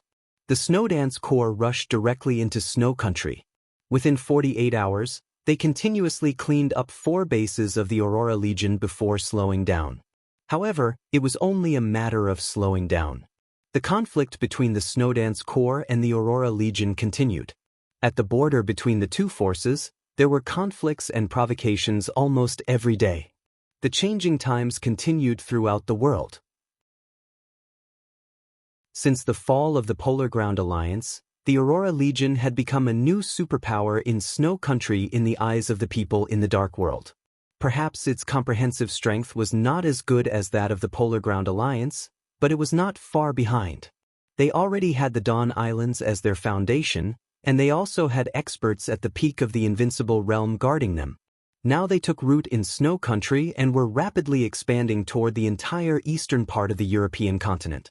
The former superpowers had fallen apart, and new superpowers were constantly rising. Everyone believed that within 10 years, the Aurora Legion could surpass the former Polar Ground Alliance and become the strongest superpower in the eastern part of the European continent. Excluding the vassals, there were not many official members of the Aurora Legion. There were less than 50,000 people, and about 1/5 of them were in the logistics department. There were only 37,000 true warriors. But it was these less than 40,000 soldiers that intimidated the over 300,000 soldiers of the vassal forces, controlled the special warfare system of the entire Snow Empire, and became the heart of all the dark forces of the Snow Empire. The reason? The reason was not only that their leader was Wang Xiaoyao, an expert at the peak of the invincible realm. At the same time, they were part of the North Sea Legion, and it could be said that they were the most elite forces in the Legion. An expert at the peak of the invincible realm. For deputy commanders of the half-step invincible realm. 12 experts at the peak of the thunder-shocking realm. Nearly 50 experts in the thunder-shocking realm. More than 5,000 experts in the fire-flaming realm. Nearly 20,000 experts in the ice-condensing realm. Within the Aurora Legion, the weakest one had entered the threshold of the chi-controlling realm, one of the 4 realms of martial arts. This was an army whose average strength was at the peak of the ice-condensing realm. They were invincible and had almost no shortcomings. Even in the whole world, only the Border Control Corps of Zhongzhou State could be compared with the Aurora Legion in terms of comprehensive strength. This army of nearly 50,000 was the carefully selected elites of the North Sea Legion. They were taken to Snow Country during the chaos in Snow Country. After the chaos ended, they were all detained by Wang Xiaoyao until today. For more than 2 years, the 50,000 army, which had existed in the name of the North Sea Legion, was not peaceful. Loyalty to Mount Dibing and loyalty to Wang Xiaoyao were 2 different concepts in many people's minds. Wang Xiaoyao controlled the situation and had been quietly changing the blood. Today, among the 12 experts at the peak of the thunder-shocking realm in the Aurora Legion, 7 of them were from Snow Country and had nothing to do with the North Sea Legion. 3 of them were from the former Polar Ground Alliance. This was the case for the high-level members of the Legion, let alone the shuffling of the middle and high-level members. In the name of the Wang family of Beihai, Wang Xiaoyao led 50,000 troops to conquer the dark world of Snow Country. After subduing these forces, he placed them inside the 50,000 troops. Day after day, he changed the inner direction of these 50,000 people little by little. This process was destined not to be easy. Many die-hard supporters of Mount Dibing gradually disappeared within 2 years. New forces joined in and moved faster and faster. In more than 2 years, Wang Xiaoyao finally took initial control of the situation and barely turned the 50,000 most elite forces into his own. So after the final battle of Beihai, Wang Xiaoyao officially moved the headquarters of the North Sea Legion in Snow Country and stationed it in the Dawn Islands. The North Sea Legion was officially renamed as the Aurora Legion. After more than 2 years of dormancy and management, from that moment on, Wang Xiaoyao, who had stepped into the peak of the invincible realm, completely straightened out the forces in his hands. The 50,000 Aurora Legion had also parted ways with the North Sea Legion and became a sharp sword in his hands.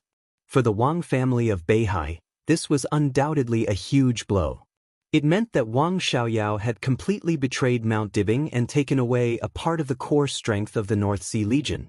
The North Sea Legion, which had always been regarded as the biggest reliance of the Wang family of Beihai, was greatly weakened. Although they were still recruiting and expanding, there was no doubt that the loss of the 50,000 elites meant that they had lost the competitiveness to compete with the Border Control Corps for the #1 army in the world. The entire North Sea province was in an uproar. Wang Xiaoyao became a traitor that everyone in Beihai had to kill. More than one sword-holding family even claimed that Wang Xiaoyao was the biggest traitor and shame in the history of Beihai for hundreds of years, because he had split the core strength of Beihai. Mount Dibing had been silent. However, the core members of the Wang family of Beihai, led by Wang Xianxia, had begun to discuss the sanctions against the Aurora Legion. Wang Xiaoyao was still calm and collected. He occupied the dark world of Snow Country. After drawing a clear line with the Wang family of Beihai, he seemed to have reached a consensus in the long negotiations with Snow Country. There was no doubt that Snow Country wanted to control the Aurora Legion to serve them. Even when the Polar Ground Alliance existed, Snow Country didn't have its own experts at the peak of the invincible realm. If Wang Xiaoyao could completely rely on them, it would definitely be a pleasant surprise. It was just that they didn't look good, but they had a beautiful dream. Wang Xiaoyao didn't mind doing something for Snow Country, but he couldn't become a sword in the hands of Snow Country. The Aurora Legion expanded in the eastern part of the European continent as a free force. Similar to the Jiang family and the Heroes Club in South America, They had reached a certain degree of cooperation with Snow Country. But the first thing they considered was the core interests of the Aurora Legion. This completely exposed Wang Xiaoyao's wild ambition. It also made the nature of the Aurora Legion completely different from the forces such as Kunlun City of Zhongzhou State, the Men in Black of Star State, and the Shadow Throne of the European Alliance. In a short time, Snow Country could only accept such conditions. Fortunately, there was still a long time. They wouldn't give up on subduing the Aurora Legion, and the Aurora Legion wouldn't let down its guard. This long game of seesaw warfare would not end, but this situation was enough for the Aurora Legion to gain a foothold in the Dawn Islands. As soon as the cooperation was established, Snow Country began to provide a large number of armaments for the Aurora Legion. Snow Country's economy was very poor, but it was an old powerhouse in terms of armaments. Maybe there was a gap between it and Star State in some high-end armaments, but a large number of medium and high-end armaments were not bad at all. It was enough to arm the Aurora Legion to the teeth. This could be said to be Snow Country's sincerity, and it was also a bargaining chip that moved Wang Xiaoyao. Wang Xiaoyao kept a straight face and accepted all the armaments, but he didn't reveal anything. For more than 2 years, he spent most of his time with his legion. Except for a trip to Zhongzhou State during the decisive battle in Beihai, he basically didn't leave. His life was a bit regular. The only person who could disturb his rest on weekdays was probably his closest ally, Wang Qinglei, who kept in touch with him all the time. Wang Qinglei's call came when Wang Xiaoyao was dreaming. In the dream, he once again dreamed of the woman who was almost engraved in his soul. He was confessing to her and even wanted to hold her hand. All dreams seem to be like this. Just as he was about to touch that hand, the phone suddenly rang. Wang Xiaoyao opened his eyes. There was no anger, no unwillingness. The picture in the dream was still echoing in his mind in reality. It was a pair of quiet but bright eyes that bloomed with stars all over the sky, looking at him quietly. He looked at the palm he stretched out in front of him. After all, it was just a dream. The air was a little heavy. Wang Xiaoyao's heart was filled with melancholy, depression, and a trace of pain. He sat up on the bed, pursed his lips, and took out his mobile phone to look at the number. He got out of bed, took the remote control on the bed at random, and clicked on the TV screen in front of him. Wang Qinglei's phone number appeared on the TV screen. Wang Xiaoyao answered the phone and looked at Wang Qinglei's figure on the screen. He was silent. He whispered, "What about rest?" Wang Qinglei looked at Wang Xiaoyao's somewhat absent-minded state and said with a smile, "I envy you. Although you were busy in the past 2 years, you began to relax after that period. Now the situation in Snow Country is stable, you can come to Wuxia when you have time. Last night, I drank with Mellow Light and talked a lot about you. It was very interesting. Next time you come, I'll prepare something good for you." Wang Xiaoyao was indeed a lot more relaxed now. He didn't have to work hard to hold the 50,000 troops in his hand and didn't dare to leave Snow Country. As for the expansion in the Dark World in the eastern part of the European continent, he didn't need to do anything. Now he was the only expert at the peak of the Invincible Realm in the eastern part of the European continent, and also the only expert of the Invincible Realm. Unless it was a special situation, he didn't need to do anything at all. The 4 deputy commanders of the half-step Invincible Realm of the Aurora Legion could each take charge of a region on their own in this land. Even the 12 experts at the peak of the Thundershocking Realm under their command could hardly meet any decent opponents. At present, only the most elite force of the Border Control Corps could match the 50,000 elites in the world. They were expanding unhurriedly in the eastern part of the European continent. The speed was indeed not fast, but it was extremely steady. Their only opponent was the Snowdance Corps, which was entrenched in the territory of the 5 countries led by Reki City. There were only more than 10,000 people in the Snowdance Corps. At present, there were still 5,000 people in the territory of the Dark Knights in the northern part of the European continent. But these 10,000 people were all from the Thunderbolt Battalion of the Border Control Corps, and their frontal combat capability was no worse than that of the Aurora Legion. At present, although there were occasional frictions between the 2 armies, they both restrained themselves. The Snowdance Corps didn't want to drive Wang Xiaoyao into a corner and kill him, An expert at the peak of the invincible realm could play a decisive role in a battle of 10,000 people. No one wanted to force him into a desperate situation. Of course, Wang Xiaoyao would not be so stupid as to take the initiative to attack the Snowdance Corps. The whole world knew that the Snowdance Corps was afraid of Wang Xiaoyao now, because Li Tianlan didn't have time to care about him. Now Emperor Dong's palace already had a plan to expand and establish a dynasty all over the world. America, East Island, Europe, Zhongzhou State, Tiannan, and a beautiful land. The 5 countries of Reki City, where the Snowdance Corps was stationed, were very mature in all aspects and could generate endless profits every year. This huge profit had played a role as a lubricant, nourishing the relationship between Emperor Dong's palace and the giant group. Therefore, now Emperor Dong's palace was expanding, but Reki City had to be stable.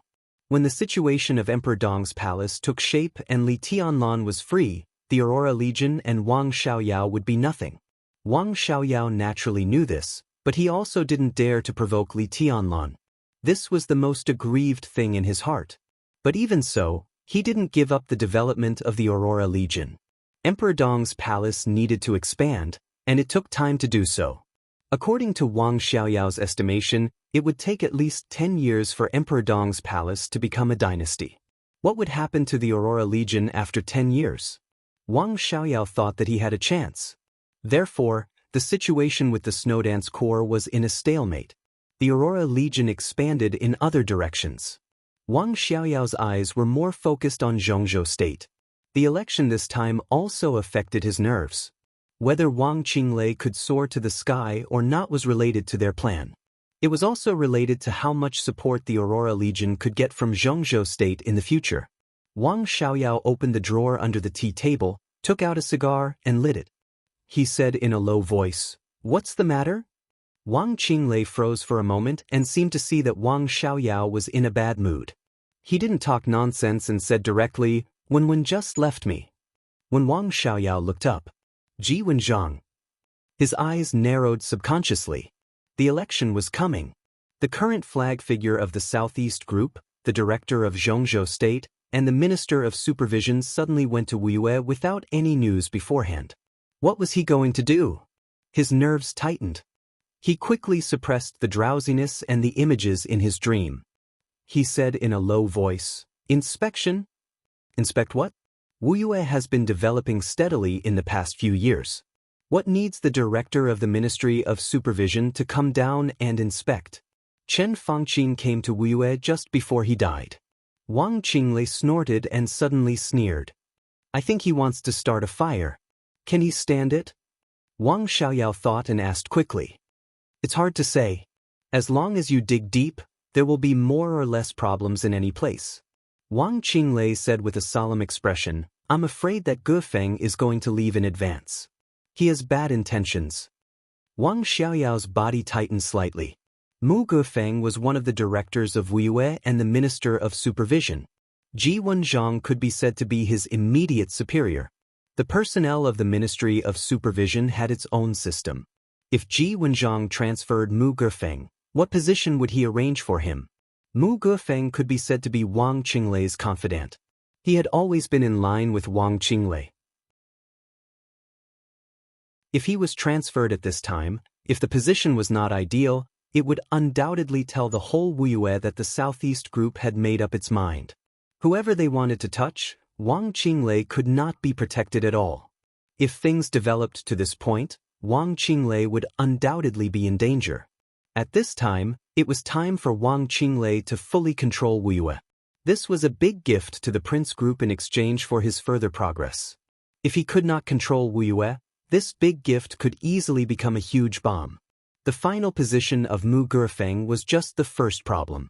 The second problem was who would take over Mu Gufeng's position after he left? Ji Wenzhang personally took action. The new candidate was very likely to be a bomb that the Southeast Group intended to blow Wang Qinglei out of Wuxia. If this candidate could not be controlled for Wang Qinglei, he could be in trouble at any time. So now Wang Qinglei still looked calm and composed, but his situation had become somewhat embarrassing. When facing Li Huaqing and Chen Fangqin, Beihai and the Southeast Group had no time to care about them. They could only let them stir up trouble and poach many of their people. They even sent Di Jiang, an expert of the invincible realm, to Beihai prison. That was completely helpless. In the face of huge external pressure, they could only try their best to stabilize the internal situation.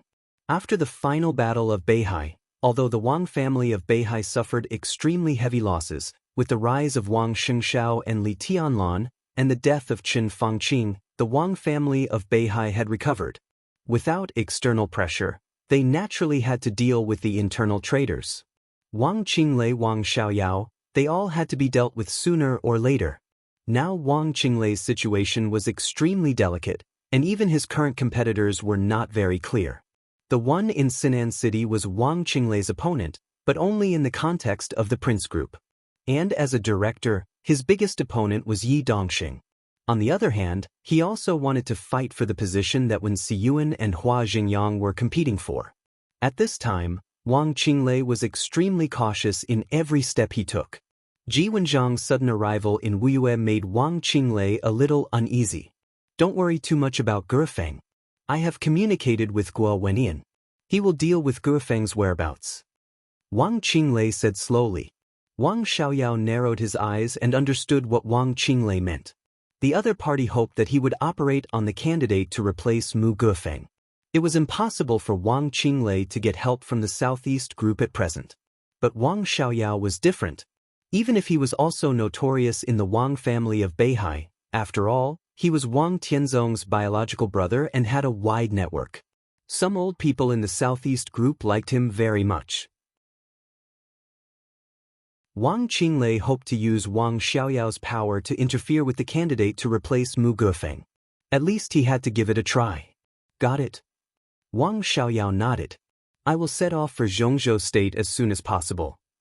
Wang Qinglei replied with a hum and rubbed his forehead tiredly. It was obviously another sleepless night for him. He smiled tiredly. That's it. We'll talk about the details when you come. Wang Xiaoyao replied with a hum and hung up the communication. He sat on the sofa in silence, smoking a cigar. All kinds of thoughts kept flashing in his mind. In any case, one thing was certain. It was his inevitable choice to ensure the stability of Wuyue. Similarly, Wang Xiaoyao had to work hard to push Wang Qinglei to go further. Ji Wenjiang lit a flame. And now Wang Xiaoyao was going to completely extinguish this flame. Who was more suitable to replace Mu Guofeng? Who should he find to operate on this matter? Wang Xiaoyao's eyes gradually became clear. He stood up and planned to go for breakfast. It was already morning. However, the Dawn Islands were still pitch black in the polar night.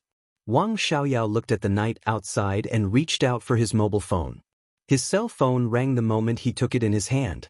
It was a phone number that he had saved in his address book, but he had never called before.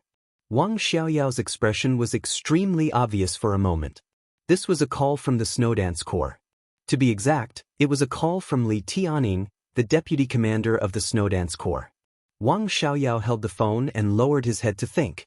He didn't answer the phone immediately, and his expression looked extremely cautious. He didn't know what this call meant. Although they were in a stalemate with the other party, they had always maintained a little restraint and even made concessions. If Eagle King's call was the ultimatum of Emperor Dong's palace, what should he do? Wang Xiaoyao thought a lot in an instant. He was actually no stranger to Eagle King. In more than 2 years in Snow Country, he had never had any direct contact with the old man of the Li family, nor had he talked to him. It was just that when he first arrived in Reki City, Wang Xiaoyao had met him once, so naturally, he couldn't say much. Apart from that first meeting, it was more than 20 years ago if they were to go back further. At that time, Wang Xiaoyao was still a teenager, about 11 or 12 years old. In his memory, he seemed to have hugged him. Wang Xiaoyao was a little troubled. Eagle King, whether in the past or the present, was a very strong figure. He hesitated for a moment, but still answered the phone. Eagle King's weathered and resolute figure appeared on the big TV screen. Wang Xiaoyao's eyes flickered, but his smile was natural. Uncle Li, I'm really surprised that you called me in person. Eagle King smiled indifferently, and his expression was a little cold. I don't have much time. Let's get down to business. After the collapse of the Li family, Eagle King naturally didn't have a good impression of the Wang family of Beihai. But he also didn't appreciate Wang Xiaoyao, who had betrayed the Wang family of Beihai. This had nothing to do with the Wang family of Beihai. An old man like him, who engraved his loyalty in his bones and was willing to give everything for it, had an instinctive aversion to any traitor. Go ahead, I'm listening. Wang Xiaoyao smiled and looked extremely sincere. Young madam will arrive in Reki City in 40 minutes. Eagle King's voice was calm. In 2 hours she will enter the Dawn Islands. Get ready. Young madam, Wang Xiaoyao's eyes suddenly widened. A look of surprise and hesitation constantly flashed in his eyes. Young madam, his voice became a little dry. Eagle King glanced at him and said expressionlessly, of course it's Her Highness Qin Weibai. You went to Reki City? The private plane shuttled in the dark sky. Qin Weibai took off her shoes and curled up on the soft and spacious leather sofa, covered with a blanket. She was obediently reporting her whereabouts to Li Tianlan. Well, I'll land in dozens of minutes, and then I'll go to the Dawn Islands. On the phone, Li Tianlan was silent for a moment, and then he said with a faint smile, running around all day will get you spanked. Qin Weibai's face slightly blushed, looking more and more delicate and dreamy. She smiled coquettishly and said, then come on. I'm ready. Let's see if you can hit me. Opposite Qin Weibai, Gu Xianyan raised her head and looked at her suspiciously. She felt that Sister Qin's tone was a little unusual. Li Tianlan coughed dryly and said, I'll deal with you when you come back. Qin Weibai chuckled, and her voice was sweet and gentle. I miss you. Go home immediately after the matter here is settled and accept the punishment, okay? Li Tianlan made a big noise and suddenly thought of something. The Dawn Islands? To meet Wang Xiaoyao? Yes, this is an opportunity. Qin Weibai said softly, I can test him. I just received the news on my way here that Ji Wenzhang has arrived in Wuyue. He attacked suddenly and hid his whereabouts well. In this way, this is a better opportunity. What do you want to test? Li Tianlan asked directly. To see what's on his mind. Qin Weibai narrowed her eyes, and an incomparably bright light flashed across the depths of her eyes. Li Tianlan snorted coldly. What else can he think? Is it because he still wants to do something to you? I should have killed him in Beihai some time ago, but he slipped away so quickly. You look so cute when you're jealous. Qin Weibai was stunned and giggled. I really want to see your expression now. You must be gnashing your teeth in anger, aren't you? Do I have to be calm in the face of someone who thinks about my wife all day long? Li Tianlan sneered and said, I'll kill him sooner or later. His murderous aura is so strong. I'm scared. Qin Weibai pulled the blanket on her body. Li Tianlan did not speak. Well, don't be angry. I only belong to you. Qin Weibai smiled softly and said, if you want to kill him someday, ask me to come with you. Li Tianlan laughed, and all his unhappiness seemed to vanish. Gu Xianyan looked at Qin Weibai seriously and blinked her big eyes. She thought, is this sweet talk? But isn't it a little strange for a beautiful woman like Sister Qin to coax a man with sweet talk? Do you think there's something wrong with Wang Xiaoyao? Li Tianlan asked casually on the phone. I'm not sure yet. Qin Weibai blinked and said, but this opportunity is worth a try.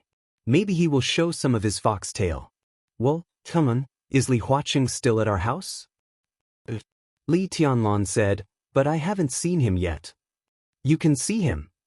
Qin Weibai smiled and said, if possible, mention it to Li Huaqing. He can let Wang Qinglei join the Li family, but it's best to let him stay in Wuyue. Of course, it's just a suggestion. It doesn't matter if it succeeds or not. Li Tianlan was silent for a while and said slowly, what are you suspecting? Just a suspicion. Whether there is a basis or not, I still have to try. Qin Weibai's voice was lazy. I probably understand what you mean. Li Tianlan said, well, then I'm hanging up. I still have to learn some more information. Know yourself and know your enemy, and you will win every battle. Qin Weibai smiled and said. Li Tianlan said, okay. Qin Weibai said, Mua, to the phone, hung up the phone with a smile, and continued to play with the notebook in front of her. Sister Qin. Gu Xianyan looked at Qin Weibai, and her eyes and voice were a little sour. Qin Weibai raised her eyebrows slightly. Is it the teacher's phone call? Gu Xianyan held her cheek with one hand and whispered, "You are so kind to him." "He is very kind to me too," Qin Weibai said casually. "It's different." Gu Xianyan shook her head subconsciously, but she couldn't tell exactly what was different. Qin Weibai looked up at her, smiled, and continued to look at the notebook in front of her. There were pages of extremely detailed information in the notebook. It was about Wang Xiaoyao, Wang Tianzong, Wang Qinglei, and everything related to them. The information was extremely messy, and it could even be said to be a mess. Some of the information only had 2 short sentences or a few lines, and some of them were the speculations of the people who collected the information. There was a date at the end of each piece of information. The latest information about Wang Xiaoyao was 3 days ago. The earliest one was about 6 years ago. Qin Weibai had read this information, which had been collected for several years, many times in the past, but she could never be sure of anything. The information showed that Wang Xiaoyao had a very good relationship with Wang Tianzong when he was a child. However, this relationship began to have some subtle changes at about the age of 15. This change was so subtle that even the people involved did not notice it. The relationship between the 2 brothers was still very good, but there were more and more differences on various things. When Wang Xiaoyao was 19 years old, he seemed to have a big fight with Wang Tianzong. It was impossible to investigate the cause, but since then, Wang Xiaoyao had no contact with anything to manage the family. He became a prodigal son of the Wang family of Beihai, or rather, a playboy of the Wang family of Beihai. Although he didn't take the initiative to make trouble, there were countless stories of indulging in love affairs. Because of women, a considerable number of so-called young masters from wealthy families in Zhongzhou state had been severely punished by him. But anyone who provoked him, Wang Xiaoyao was simply unscrupulous in dealing with them. At that time, he was studying at Huaqing University, but he basically didn't attend classes all year round. He kept a senior sister in the student union, fell in love with a young counselor, wandered around places like Yuzhou Dance Academy and Yuzhou Film Academy as if they were his own harem. He bought luxury cars, played with luxury watches, set up an esports team, made several stars who were active on the screen to this day popular, and opened a club. He did nothing that should be done and nothing that should not be done. His name was Wang Xiaoyao.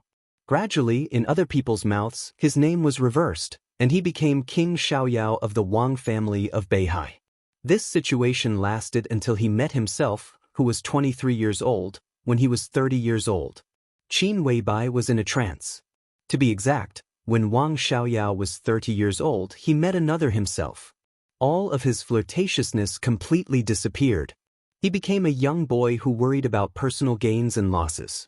Not long after that, he returned to Beihai once, then appeared in Huading again, and then went to Wuyue. It seemed that from that time on, Wang Xiaoyao and Wang Qinglei became closer and closer. What did this mean? Sister, why did you ask the teacher to mention Wang Qinglei to Li Huaqing? What's the benefit of keeping him in Wuyue? Gu Xianyan suddenly asked. Maybe not. Qin Weibai said softly, at least, if Wang Qinglei is still in Wuyue, then within 5 years, Wuyue belongs to Wang Qinglei, not Wang Xiaoyao. Is there a difference? Gu Xianyan said doubtfully, they cooperate very closely. These 2 people, whoever leaves the other will not have a good end. From the perspective of interests, they are already one. They are almost inseparable. It seems so. Qin Weibai muttered to herself, but what is the truth? Xinyan, do you think? Wang Xiaoyao really betrayed Mount Dibing?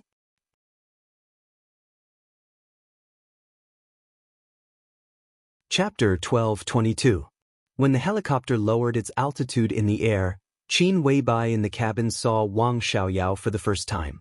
There was no dawn in the Dawn Islands at this time. It was dark and hazy for 24 hours. Wang Xiaoyao stood under the fluttering flag at the gate of the headquarters of the Aurora Legion. His clothes and flag were undulating in the cold wind, looking a little lonely and bleak. Qin Weibai's expression was calm and a little indifferent, but there was some thought in her eyes. The helicopter landed slowly. Wang Xiaoyao walked over against the roaring airflow caused by the rotors. He looked up at the vague face in the cabin that had appeared in his dreams countless times, and his eyes were a little dazed. The rotors were still spinning, but the speed gradually weakened, became slower, and finally stopped. The door of the helicopter slowly opened, and Qin Weibai, wrapped in a coat and shawl, walked out of the cabin. Gu Xianyan followed her, and Eagle King, the current deputy commander of the Snowdance Corps, was at the back. Anyway, even if they all knew that the Aurora Legion did not dare to touch Qin Weibai, the young madam of the Li family now appeared in the eastern part of the European continent. No matter how bold the Snowdance Corps was, it was impossible for them to let her and Gu Xianyan come to the Dawn Islands. Eagle King following them was the most basic attitude. Qin Weibai glanced at Wang Xiaoyao. Her eyes were calm and distant. It seemed that the distance of thousands of miles was stretched longer and longer in this glance. Wang Xiaoyao's palm moved, and the corners of his mouth twitched slightly. He was a little self-deprecating. Qin Weibai did not shake hands with him. The goddess of the dark world did not have the habit of shaking hands with anyone. She had always been so high and mighty, looking down on everyone and the whole world. It was a kind of blasphemy for anyone to even approach her. Wang Xiaoyao had crazily pursued her for several years, but he had not even touched Qin Weibai's hand, let alone a little intimate action. To be exact, she did not even let Wang Xiaoyao get within 1 meter of her. So she was high and mighty, and she was unparalleled in the world. She naturally stood on the ethereal clouds and noble altar. She was so beautiful and otherworldly. Wang Xiaoyao had even thought before that it did not matter if he could not catch up with her in his life. It did not matter if he could not touch a finger of her in his life. It seemed that such a woman could not be touched by men in the world at all. Wang Xiaoyao was sure that he could pursue her for a lifetime. He could not get married, could not have children, could not have anything. He really didn't have any requirements. If all the men in the world could not get Qin Weibai, then he just wanted to be the man closest to her, even if they were just ordinary friends. That period of time, those thoughts were very bitter, but when he thought about it, there was also a faint sense of warmth. Then Li Tianlan appeared. He appeared beside Qin Weibai so naturally and easily. And Qin Weibai handed herself over to that young boy so naturally and easily. Who was Li Tianlan? Li Tianlan. To the end. So what? Something. Wang Xiaoyao felt that he seemed to have forgotten the state he was in when he first got the news. He remembered Qin Weibai's happiness and pride when she held Li Tianlan's arm and announced that he was her man. She remembered that when they were in the Sky Academy, before Li Tianlan went to East Island, Qin Weibai put her arms around his neck and kissed him gently and sweetly. At that time, Li Tianlan, who had just left the Li family, felt inferior and confident, and was at a loss for what to do, was as young and inexperienced as a fool. He thought back to the countless nights when that ignorant brat had embraced the girl he had pursued for years but had never gotten close to. Did he regard her as a treasure? Or did he casually and carelessly enjoy the docility and flattery of the goddess? Her coldness, her distance, her politeness, her strength, and all the things that could make people feel distant, unapproachable, and difficult to get along with naturally disappeared when she was in front of Li Tianlan. She was as passionate as fire and amorous. Every gesture she had before was just because she had not met the man she liked. At that time, Wang Xiaoyao understood that there was no such thing as an unattainable goddess. No matter how inviolable a goddess was, she would become a demon in front of her man, releasing all her charm and passion. It was also at that time that Wang Xiaoyao understood that the idea of protecting her for a lifetime was just his wishful thinking, which made him feel happy and bitter when he thought of that time. All his pursuit and sincerity really did not leave any trace in her heart. In his eyes, Qin Weibai was the goddess who occupied the whole world and all his soul. In Qin Weibai's eyes, Li Tianlan was her whole world and sky. So in Li Tianlan's eyes, what was Qin Weibai like? The answer that was about to come out was like a knife, stabbing into Wang Xiaoyao's heart, breaking his heart into grains of dust. Goddess? She did not exist. In Li Tianlan's eyes, Qin Weibai was just a woman.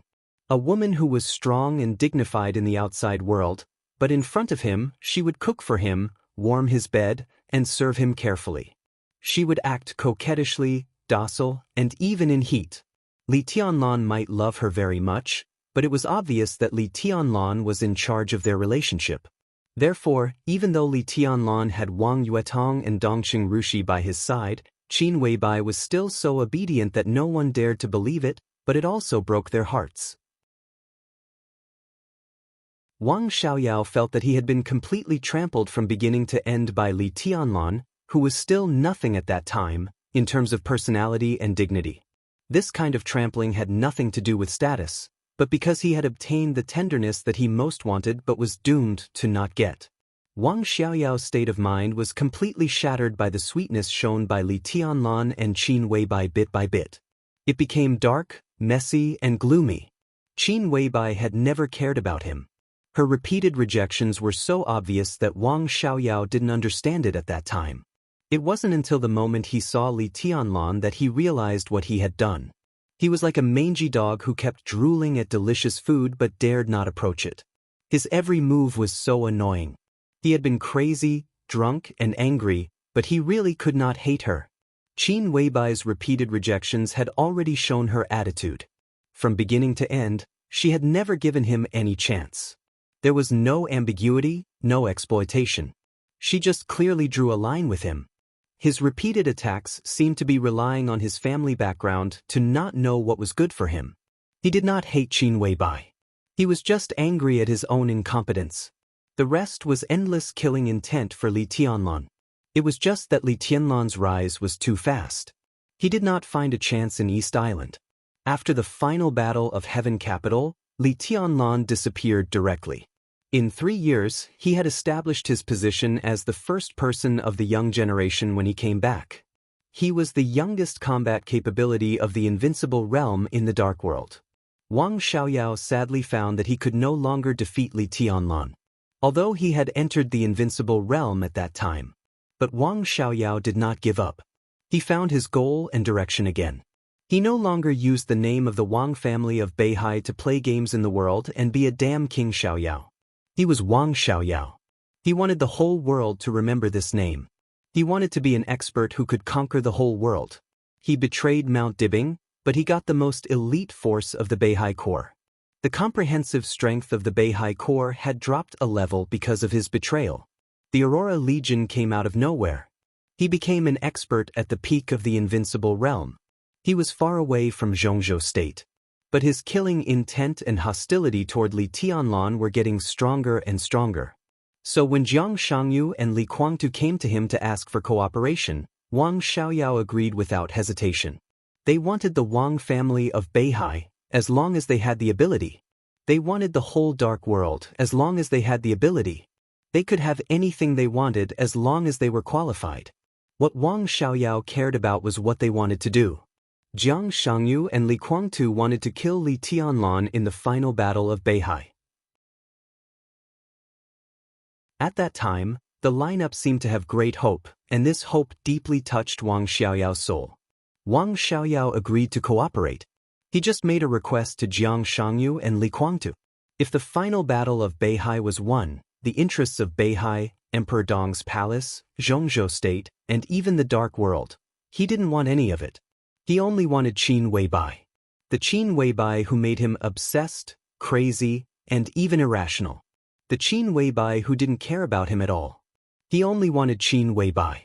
Wang Xiaoyao didn't care about her past with Li Tianlan, whether she had a man, or whether she liked him or not.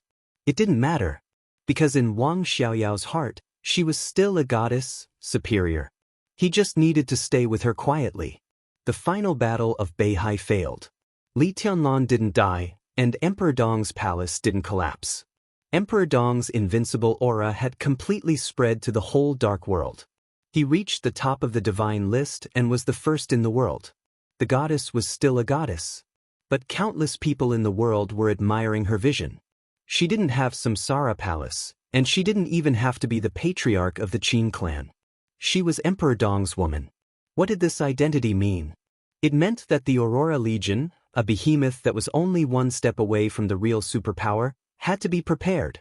It meant that Wang Xiaoyao, as the commander of the Aurora Legion, had nothing to do with Emperor Dong's palace, and even had some hostility. When he learned that Emperor Dong's woman was coming, he could only wait here obediently. Just like the notice that Eagle King gave to Wang Xiaoyao a few hours ago. Yes, it was a notice, without any consultation. Their young madam was coming to the Aurora Legion, so he had to wait. Hostile relationship? True position? This was no longer something that Emperor Dong's palace needed to consider. Now in the whole dark world, perhaps except for the Wang family of Beihai, no other force dared to face Emperor Dong's palace alone. They might still be hostile to Emperor Dong's palace, and even dare to take action. But every action must be a combination of multiple forces, and a careful plan was carried out. But now, Wang Xiaoyao had no doubt that if anything happened to Qin Weibai in the Aurora Legion, the entire Aurora Legion, the entire Dawn Islands, and even the entire special warfare system of Snow Country would be wiped out by Donghuang's furious sword light. Even if Wang Xiaoyao ran to any corner of the world, he would be caught and hacked into pieces. Qin Weibai walked out of the cabin and got closer and closer. Wang Xiaoyao gently clenched his fist with one hand and kept exerting force. He looked at Qin Weibai silently, and the pain and sorrow in his heart were overwhelming. He didn't know if it was because of the weather, but his face was a little pale. Long time no see. Wang Xiaoyao forced a smile. Little Bai. Call my name. Or call me Mrs. Li, or Patriarch Qin. Qin Weibai smiled gently, dreamily, with the alienation and politeness that Wang Xiaoyao was familiar with. If you call me that, someone will be unhappy. I don't like it either. Wang Xiaoyao's mouth moved, and he finally couldn't help but smile bitterly. I think we are friends. I don't have friends.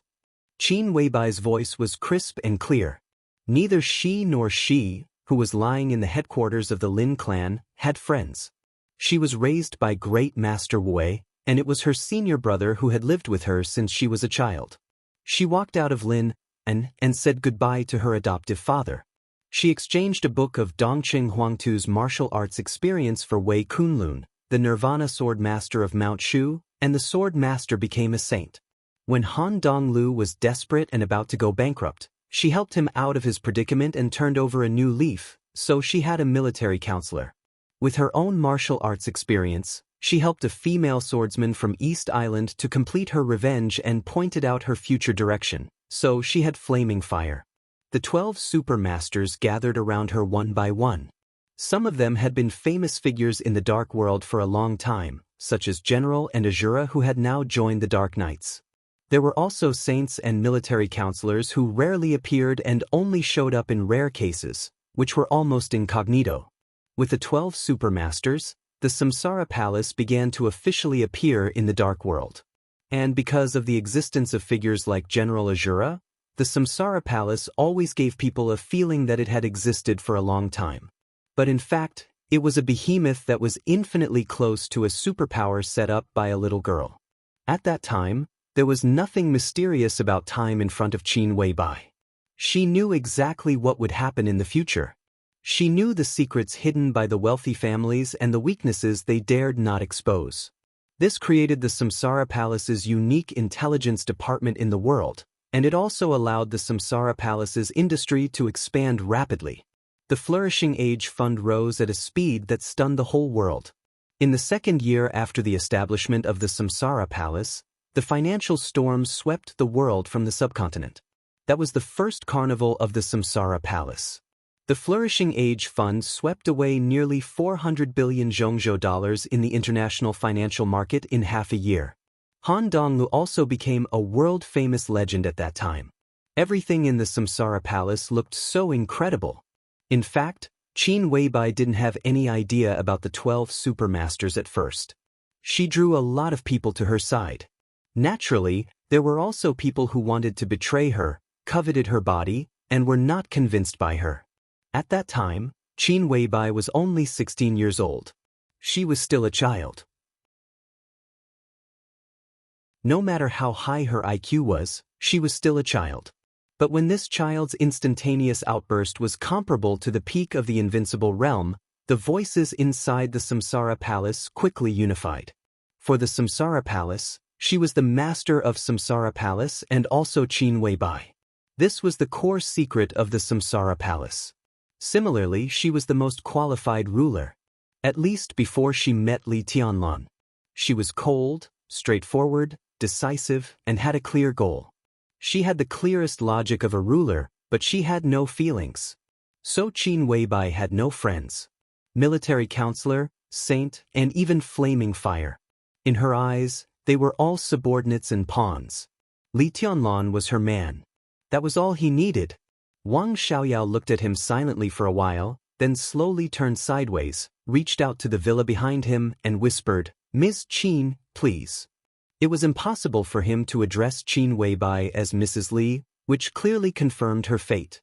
Maybe it would make Qin Weibai happy, but he couldn't call her that even if he was beaten to death. It's too stuffy inside. Qin Weibai tightened the wide shawl on her body, looked around, and suddenly said with a smile, "Do you mind if I take a look at your Aurora Legion?" Wang Xiaoyao shook his head and turned to lead the way. The Dawn Islands consisted of more than a dozen islands of different sizes. The headquarters of the Aurora Legion was set up on the largest island in the center of the islands. Under the polar night, it was a world of ice and snow, without any kind of warm atmosphere. The headquarters of the Aurora Legion was completely like a monster armed to the teeth. In the distant night, intense but indistinct gunshots could be faintly heard. Countless assault boats were shuttling between the islands. The headquarters of the Aurora Legion was equipped with the most advanced automatic weapon system in Snow Nation. With a push of a button, concentrated firepower could cover every island and every corner of the Dawn Islands with less than 2 centimeters of error. Many roads in the headquarters were still in the process of construction. There were very few patrols and guards here. It seemed that all the defense work had been handed over to the surrounding islands. Therefore, under the curtain of night, the headquarters was dead silent, like a graveyard. It seems that the Aurora Legion is developing well. Snow Country is still very welcoming to you.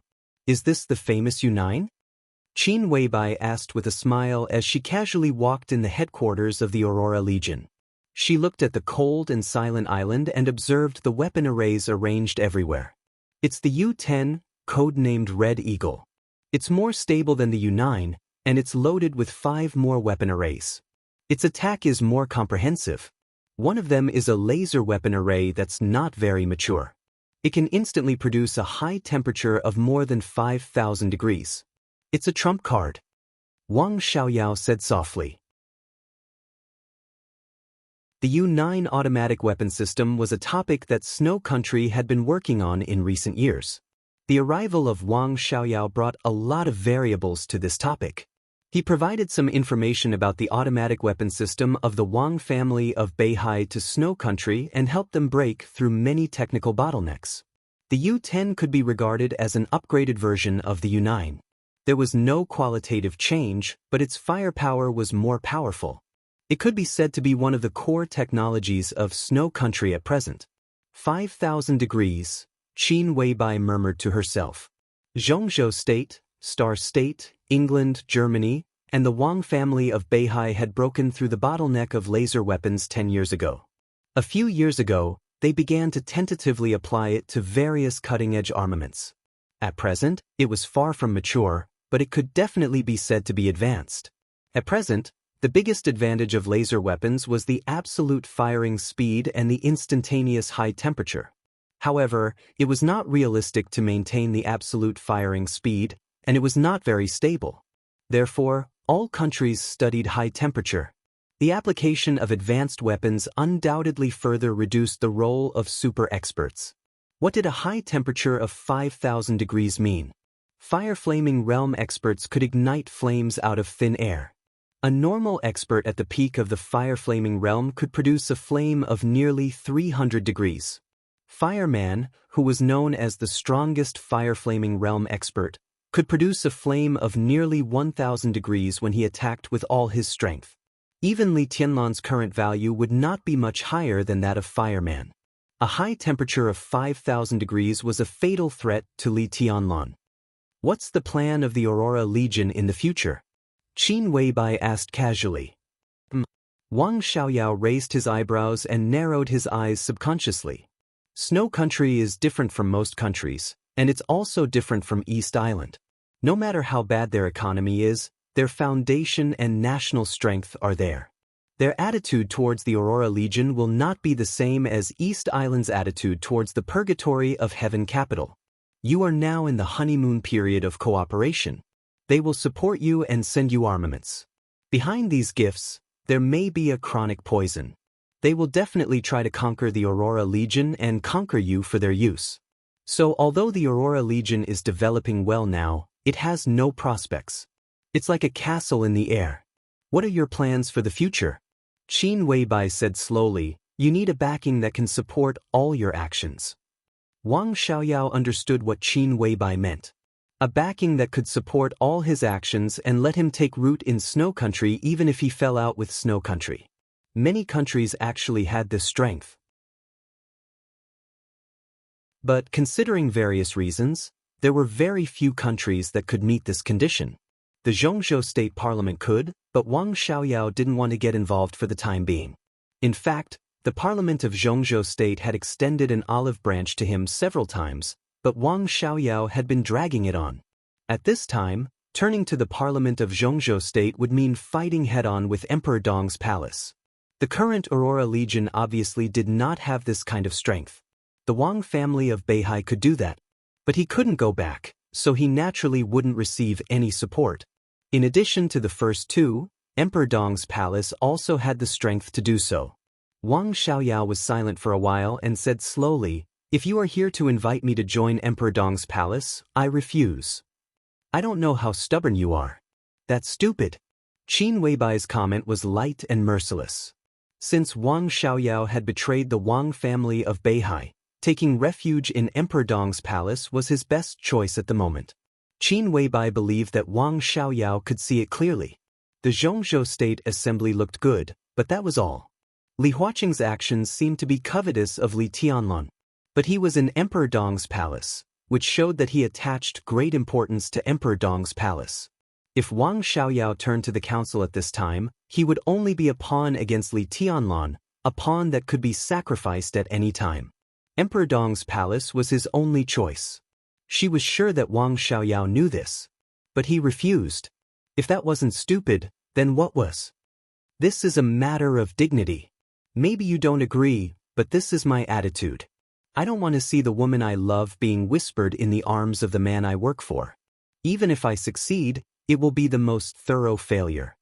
Qin Weibai didn't say a word. Her side profile was a little cold and looked more delicate. Wang Xiaoyao's voice was clear and serious. She couldn't tell the truth from the lie. This is not the main purpose of my visit, Qin Weibai said lightly. When Wang Xiaoyao's eyes fell on her, she said slowly, I owe you a favor. Maybe I can pay it back now. Wang Xiaoyao looked at her quietly. His eyes were quiet, but there was a kind of greed without any other desire in them. It seemed that he wanted to deeply imprint the side profile in his eyes into his bones. We worked together in East Island. Qin Weibai's voice was calm. I said, at the right time, I can pay you back or cooperate with you. It has nothing to do with the Wang family of Beihai. Wang Xiaoyao's eyes quietly condensed for a moment. Of course, he remembered this. On the second day before the final battle of Heaven Capital, beside the fishing village of Ninghu in East Island, he took Demon Eye and cooperated with Samsara Palace to kill an incredible teenager. A teenager who was only in his teens, but broke the limit of his body and exerted the power of the half-step invincible realm. Wang Xiaoyao couldn't evaluate that teenager. He was not a so-called genius. To have that power at that age, Wang Xiaoyao could only see cruelty. If he lived to this day, he might not be as powerful as Li Tianlan, but he was almost sure to be qualified to enter the divine list. Maybe his ranking would be higher than his. Wang Xiaoyao still didn't understand the deep meaning of that cooperation. The lineup of Emperor Dong's palace at that time, even the last sword that killed the teenager, was done by the hidden Samsara Palace master. Wang Xiaoyao didn't know the meaning of Qin Weibai's cooperation with him. Does Wang Tianzong know about this? Qin Weibai suddenly asked. This question came out of the blue, without any warning. Wang Xiaoyao shook his head subconsciously. I don't know. Qin Weibai took a serious look at him. She was still not sure if it was true or not. She said softly, you don't want to join Emperor Dong's palace. With your IQ, you won't join the parliament. Then your life here is destined to be difficult. In the final battle of Beihai, you cut off one of Xiang's arms. She will soon enter the peak of the invincible realm. At that time, she will come to you to get back at you. I'm welcome at any time. Wang Xiaoyao smiled very naturally. He might not be able to catch up with Li Tianlan's realm in this life, but he had never been afraid of anyone in the same realm. Every move of the Dark Knights will cause a chain reaction in many ways. You don't join the parliament or Emperor Dong's palace, but you can't give up Zhongzhou State. As long as you have chips in Zhongzhou State, you have the hope of playing games with all parties here. Qin Weibai's eyelashes trembled slightly. Wang Qinglei is under a lot of pressure, right? Does he want to go further? Wang Xiaoyao's eyes lit up for a moment. He nodded and said yes. In return for that year, I will persuade Tianlan. The power of the new group will support Wang Qinglei as the new director. Qin Weibai's beautiful and ruddy lips raised a little bit. It's just that the relationship between the academy and the new group is tense, and Minister Dongqing's attitude is also very obvious, which will make everyone feel uneasy. In this election, I think to a certain extent, Yi Dongxing's promotion is inevitable, even if it is to check and balance Minister Dongqing. This is the general trend, and it's hard to reverse it at present. Wang Xiaoyao certainly understood this truth, which was also what made Wang Qinglei feel stressed recently. But if he got the support of the new group, Wang Xiaoyao's voice was a little expectant. Do you want to push Qinglei into the cabinet? If he could enter the cabinet, it would undoubtedly be the best choice, and it would be one step closer to Wang Qinglei's ultimate goal. That's also difficult. Whether it's Hua Xingyang or Wen Xiyuan, compared to them, Wang Qinglei has no advantage at all. A mysterious smile bloomed from the corner of her mouth. The current position is not very easy to arrange, so I don't think it's necessary for Wang Qinglei to leave Wuyue for the time being. It's good for him to be the director of Wuyue. He can further accumulate capital, and at the same time further control Wuyue. He can also be the director of that position with the least competitive pressure. I think the Prince Group will also agree to this plan. Qin Weibai's voice was soft and clear. As she spoke, her bright eyes were staring at Wang Xiaoyao's eyes, silently observing the changes in Wang Xiaoyao's eyes from the most subtle parts. In the Dawn Islands under the polar night, the night in the morning was very dark. Wang Xiaoyao's cold eyes, which reflected the heaven and earth, seemed to be brighter. Other than that, there was no change. The two of them looked at each other for less than 3 seconds. Wang Xiaoyao turned his head and continued to move forward. His voice sounded softly, faintly, "That's fine too."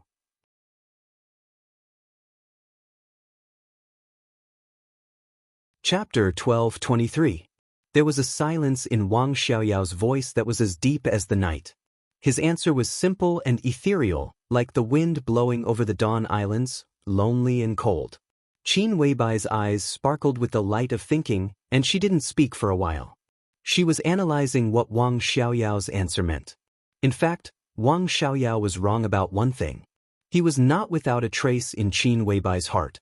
But this trace had nothing to do with love, but a kind of caution and defense that could not be seen through. Wang Xiaoyao was definitely not a simple person. The whole world knew this very well. It was not because he betrayed the Wang family of Beihai, not because he was an expert at the peak of the invincible realm, and not because of the current atmosphere of the Aurora Legion. Even when he was the King Xiaoyao of the Wang family of Beihai in the coat of a playboy of Beihai, people who really knew Wang Xiaoyao would not underestimate him or even ignore him. Wang Xiaoyao's EQ was extremely high. When he met Qin Weibai, he did a lot of seemingly absurd things in Zhongzhou State. But the reason why those things were so famous was not because they were really rebellious, but because he was Wang Tianzong's younger brother. Many things seemed inconceivable when it came to him. But in fact, Wang Xiaoyao did not really delay the things that he should do. In the inheritance of Beihai from generation to generation, there were more and more branches, and the direct descendants of each generation were rarely alone. Most of the patriarchs of the Wang family of Beihai had brothers or sisters, and sometimes more than one. Most of the brothers and sisters of the North Sea patriarchs were people with extremely high emotional intelligence. They might shake the world, or they might be unknown, or they might be dissolute and unrestrained. No matter how they appeared in front of the world, in reality, there was only one important role for them. That was to be the core link between the Wang family of Beihai and the Southeast group.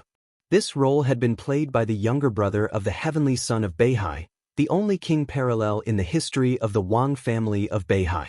The only god of war in the history of Beihai, the ancestor of the Lin clan, and the founder of the Li family, had also played this role. Wang Xiaoyao had also played this role, and he had done an excellent job. The Wang family of Beihai was the top wealthy family in the world, while the Southeast group was the top group in Zhongzhou state. To some extent, there were innate differences and conflicts between the two groups. Under such circumstances, a person who could absolutely guarantee the interests of the Wang family of Beihai, walk among the many tycoons of the Southeast group without being ostracized, harmonize the relationship between the two sides, and construct a unified position between the two sides was extremely important. This was definitely not a responsibility that ordinary people could bear. It was not an exaggeration to say that those who were qualified for this position were all geniuses who were smooth and slick in all aspects. It was no exaggeration to say that people who could be in this position. This was also the biggest bargaining chip of his betrayal. The current Wuyue governor Yu Chuanguang was just a representative. There were also some elite forces within the Southeast group that had been pushed out and began to gather around Wang Qinglei. They were also Wang Xiaoyao's core team. Under such circumstances, even if he betrayed the Wang family of Beihai, there were still senior members of the Southeast group who were willing to speak for him. Wang Qinglei even had to rely on Wang Xiaoyao to intervene in the affairs of the supervisory department of Wuyue through the connections of the Southeast group at this critical moment. There were also Wang Xiaoyao's men in several major sword-bearing families in North Sea. The damage that his betrayal brought to the Wang family of Beihai was self-evident. The deeper impact might not break out until a few years later. How could a person who could do this be mediocre? However, did Wang Xiaoyao really betray Mount Dibing? Qin Weibai did not dare to confirm this, but she had to verify it. In that memory that had already passed, Wang Xiaoyao died in the hands of Li Guangtu. Calculating the time, it should have happened in the autumn of next year, but this was obviously unlikely to happen now.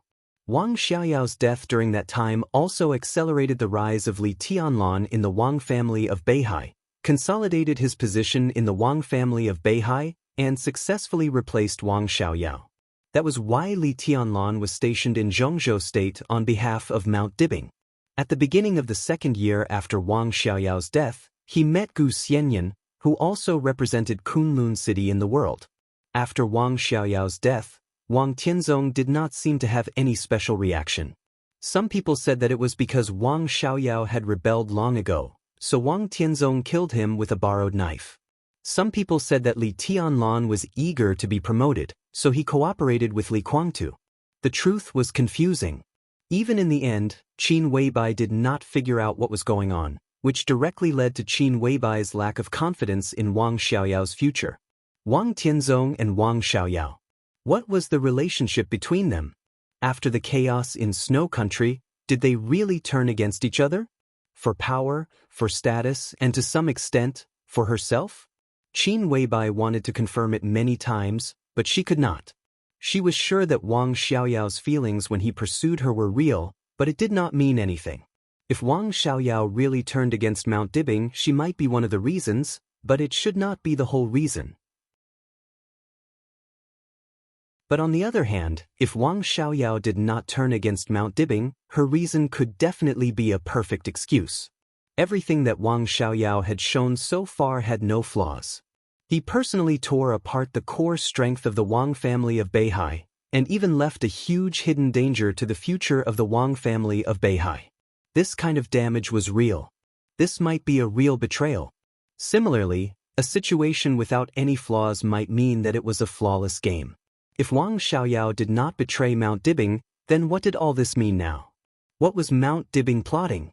What would the consequences be? Every step of the development of Emperor Dong's palace was the key. At this time, Qin Weibai kept the highest level of vigilance and defense against the Wang family of Beihai. There was no need to emphasize the foundation and strength of the Wang family of Beihai. If Wang Xiaoyao's betrayal was a trap made by Mount Dibbing, then no matter from which standpoint, no matter what they were plotting, Emperor Dong's palace was a part that they could not ignore. They would definitely find a way to drag Emperor Dong's palace into this trap. Maybe Wang Shengxiao or Wang Xiaoyao would do it. At that time, what awaited Li Tianlan might be eternal damnation again. Reorganizing the Li family, fighting against Jiang Shangyu, suppressing Gu Xingyun, and the parliamentary game were all Li Tianlan's problems. The talents and strength of Emperor Dong's palace were enough to deal with these problems. As for Qin Weibai, she had to keep an eye on everything of the Wang family of Beihai. Now they seemed to have taken no action, but maybe they were the most dangerous. Therefore, it was imperative for them to test the waters this time. Wang Qinglei was now in a critical period. His staying or leaving in Wuyue might really reflect Wang Xiaoyao's attitude. But Wang Xiaoyao had no attitude. A simple sentence was fine. He did not reveal any flaws. Was there really no flaws? Qin Weibai was thoughtful. To be honest, if Qinlei stays in Wuyue as a director, he won't gain much. It's not unprecedented for a provincial speaker to serve as a director, but it's very rare. If possible, I still hope that he can suppress Yi Dongxing. This is also of great benefit to the new group and Minister Dongqing. Wang Xiaoyao said slowly, as if he was fighting for something, but also as if he said it unintentionally. Wang Qinglei did have the capital to compete with Hua Xingyang and Wen Xiyuan, but obviously, this capital was not enough.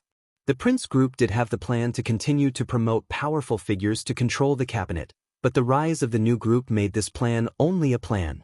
The most confident was to let Wang Qinglei and Yi Dongxing compete. Both of them were competing for the position of director and vice president, but in different directions. If Yi Dongxing became a director, he would be elected vice president, and he would not lose his current position. He would also be the deputy minister in the army headquarters, only after Dongqing Wudi. After becoming a director, he would become Dongqing Wudi's strongest opponent in the army headquarters, and he was fully qualified to disrupt Dongqing Wudi's layout. If Wang Qinglei became a director and served as vice president, his future direction would have nothing to do with the army headquarters. To some extent, he could be said to be Li Huaqing's deputy. Of course, from another perspective, he could also be said to be Li Huaqing's main opponent. The relationship between the new group and the academy was tense. Li Tianlan had enough reasons to support Wang Qinglei to suppress Yi Dongxing, which could also make the new group easier in the game with the academy in the future. The new group supported Wen Xiyuan, suppressed Yi Dongxing, and supported Wang Qinglei. Was it contradictory? Not at all. The advance and retreat were all balanced wisdom. The core was for the interests of the group. The complex entanglement was a problem that every person standing at the peak must consider and operate. Therefore, in the face of Qin Weibai's temptation, Wang Xiaoyao, who did not know if he had already noticed her intentions, calmly put forward his own reasons and requirements. And he was above board, which was also impossible to distinguish. So you want Wang Qinglei to leave Wuyue? Qin Weibai suddenly laughed. Her question could already be considered absolutely direct. That was the main purpose of her temptation. The situation was very simple. If Wang Qinglei left Wuyue, the most likely person to replace him to control Wuyue was Yu Chuanguang, and it could only be Yu Chuanguang. Yu Chuanguang was Wang Xiaoyao's real confidant and absolute best friend. And Wang Qinglei was Wang Xiaoyao's closest ally. If Wang Xiaoyao really betrayed Mount Dibbing, there would be no difference between the two of them controlling Wuyue. But if Wang Xiaoyao did not betray Mount Dibbing, the difference between the two of them controlling Wuyue was like heaven and earth. I'm just fighting for the best situation for us. Wang Xiaoyao said with a calm expression, the new group has the strength to do this.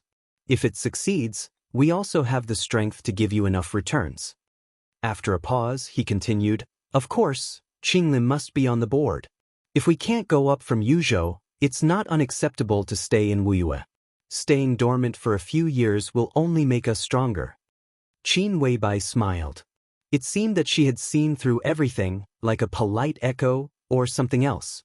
She was still not sure about Wang Xiaoyao's attitude. But she could not be sure, which was already a kind of news. Wang Xiaoyao turned to look at Qin Weibai. Her face became more and more three-dimensional and perfect in the dark night. It was so exquisite that it was like a magnificent and soul-stirring dream. He looked at her bright eyes that he would never forget and suddenly laughed. Qin Weibai raised her eyebrows slightly. I'm suddenly thinking about a problem. Wang Xiaoyao chuckled softly and said, if at this time I want to take you away at all costs, the Wang family of Beihai, the Aurora Legion, the world, and the ambition will all go to hell. I only want you. I can only take you away. I can give up everything, but you are mine. Even now, if I take action, what do you think our future will be like? Qin Weibai narrowed her eyes slightly and smiled. You can't take me away, and you will die a terrible death. Is this a threat? Wang Xiaoyao looked deeply into Qin Weibai's eyes. This is advice. Qin Weibai smiled impeccably. I really don't know martial arts, but it doesn't mean that I don't have the ability to protect myself. If you want to take action, just try. If you can't get me, you will only lose everything you have. Maybe it's true. Wang Xiaoyao nodded. But this idea is very tempting, isn't it? I may lose everything, but I may get you, even if there is only a 1 in a million chance. There was a vague sharpness in the cold wind under the night sky. Qin Weibai's eyes flickered, and she remained calm. Do it. She spoke slowly. Wang Xiaoyao suddenly turned around. Qin Weibai was still standing beside him. However, that voice came from behind him. In his sight, another Qin Weibai appeared in Wang Xiaoyao's sight. The white shawl and coat floated in the night wind, not stirring up any dust, like a banished fairy. Wang Xiaoyao subconsciously raised his palm for a moment, but he did not dare to really stretch it out. He suddenly couldn't tell where Qin Weibai was. His perception had been distorted by a kind of spiritual power that was illusory but real. Wang Xiaoyao fell silent. He remembered the first time he met Qin Weibai. He thought of his persistent and fierce pursuit. He thought of himself running back to Beihai excitedly and telling his elder brother that he had found a partner who could be with him for a lifetime. That year, Wang Tianzong personally went to Huding and met the woman who had become famous in Zhongzhou State and represented Samsara Palace. That was the first time Wang Tianzong and Qin Weibai met. The conversation between the two did not last long. In less than 20 minutes. It could not be said that they parted on bad terms, nor could it be said that they had a good talk. Wang Xiaoyao remembered that his elder brother sent Qin Weibai away in his own car, while he stood under the small pavilion of the club, looking at the stream under his feet, and was silent for a long time. Wang Xiaoyao clearly remembered his feelings at that time. Excitement, impulse, and expectation. He was sure that his elder brother would be very satisfied with such a woman as his sister-in-law. But at noon that day, under the pavilion, Wang Tianzong, who had been silent for a long time, just turned to look at him and said calmly, "You don't deserve her, and I can't suppress her. If she enters the gate of the Wang family of Beihai, maybe the whole Wang family of Beihai should be surnamed Qin instead of Wang after 20 years. Wang Xiaoyao still remembered that his elder brother patted him on the shoulder at that time. It was very soft, but it was so heavy that it made his heart cold. He said, "Forget it." A long time after that, he talked to Wang Tianzong about Qin Weibai again and talked about his evaluation of Qin Weibai. At that time, Wang Tianzong did not praise Qin Weibai's unrivaled beauty. But that evaluation was still fresh in Wang Xiaoyao's memory. Her heart is like a flying dragon and a dancing phoenix, and her divine moon shoots the cold river. For the first time in his life, Wang Xiaoyao heard his talented and bold elder brother evaluate a woman like that. A young woman in her 20s. But Wang Xiaoyao did not give up. He tried harder to get close to her, and every word he said to her could make him happy for a long time. Until Li Tianlan appeared. Until she leaned against Li Tianlan's arms. her flying dragon and a dancing phoenix. Her moon shoots the cold river. All the things that made him toss and turn in his dreams became a real dream, shattered under the cruel reality, and had nothing to do with him. Wang Xiaoyao put down his palm completely. Under the curtain of night, the vague sharpness slowly dissipated. He looked at Qin Weibai's eyes. It was like the first time they met. Her eyes were always full of fog, looking into the distance. He did not see his shadow in those eyes. Wang Xiaoyao smiled reluctantly. His face was still pale, and he said with difficulty, "I'm just kidding." Qin Weibai shook her head and said with a faint smile, "You're trying to change the subject and divert my attention, right?" For the first time, Wang Xiaoyao's expression was stiff. It flashed away. "I haven't been updating regularly in the past 2 days. In fact, I want to write more. A few days ago, it was very windy. I slept with the window open all night and then enjoyed the air conditioner during the day. I don't know if it was cold or hot, but I began to have a low fever and felt weak all over. Yesterday was even more tragic. It's a little painful. It's not an adjective. It's a real pain in the balls.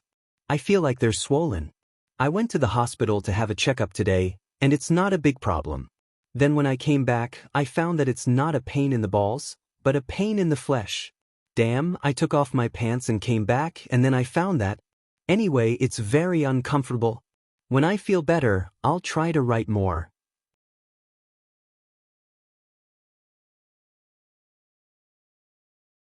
Chapter 12:24. The sound of the rotor disturbed the darkness. The helicopter parked at the headquarters of the Aurora Legion slowly rose into the air and flew away in the roaring sound. He came calmly, but he left calmly. Qin Weibai did not stay for breakfast, nor did she enter Wang Xiaoyao's villa.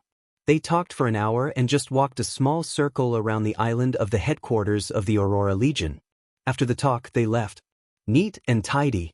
The temperature in the eastern part of the European continent was really cold. In the cabin of the helicopter, Qin Weibai wrapped herself in a brand new blanket again. However, this was not the extremely luxurious private plane after all. There was no soft and spacious leather sofa, no music reverberating through the top sound system, and no hand-ground coffee. Qin Weibai's body, wrapped in a blanket, swayed slightly in the somewhat bumpy cabin. She held a thermos cup that had been used for many years. It contained the black tea that the army prepared for her to warm her body before she set off from the Snowdance Corps. At this time, the temperature was just right. Qin Weibai sipped the tea and looked at the Aurora Legion that was getting farther and farther outside the cabin. The entire Dawn Islands turned into a blurry light as the helicopter flew past. Qin Weibai's pupils were filled with mist, mysterious and hazy. "Sister Qin, have you got the answer?" Gu Xianyan looked at Qin Weibai and asked curiously. When Qin Weibai and Wang Xiaoyao were talking, she and Eagle King had been following behind them. They were neither too far nor too close, so they could hear what they were talking about. However, after Gu Xianyan sorted out the various conversations, she found that she did not understand some of them. "I got it," Qin Weibai said softly and shook her head. "I didn't get it either." Then Wang Xiaoyao, Gu Xianyan became more and more curious. The best and the worst make history, and the mediocre reproduce the race. Qin Weibai said with a smile, "We have to admit that this world belongs to bigotry. The bigoted Li family, the bigoted Wang family of Beihai, and the 2 brothers of this generation of Beihai are also bigoted." "I still don't understand." Gu Xianyan looked at Qin Weibai innocently. Qin Weibai looked at her and said softly, "I'm still not sure if Wang Xiaoyao betrayed Mount Dibbing. This is indeed the answer I want, but it's not the one I want the most. I'm here just to make sure of one thing. Can I use Wang Xiaoyao to guide some future situations of the Wang family of Beihai? The answer should be certain. That's enough. Wang Xiaoyao may have betrayed Mount Dibbing, or maybe he didn't, but it doesn't matter. I can be sure that he did not betray the Wang family of Beihai." Eagle King, who had been silent, suddenly smiled. From a certain point of view, Wang Qinglei did not betray the Wang family of Beihai. He just betrayed Wang Tianzong. He thought that the Wang family of Beihai that he and Wang Xiaoyao would lead in the future would be better than it is now, even the best. If not for this reason, Wang Qinglei had no need to betray him. Indeed. Qin Weibai nodded. But Wang Xiaoyao and Wang Qinglei are still different. The former can pay more, even everything, for some purposes. The latter may be more intelligent, but it lacks some boldness. So in the alliance between them, the future patriarch of the Wang family of Beihai is Wang Xiaoyao, and Wang Qinglei only wants to be the president. Eagle King's voice was calm. Patriarch Qin Weibai was thoughtful. She carefully recalled the conversation just now, summed up what she had learned, and analyzed every expression of Wang Xiaoyao. An hour of conversation. They could talk about a lot of things or a lot of nonsense. It mainly depended on how Qin Weibai tested him.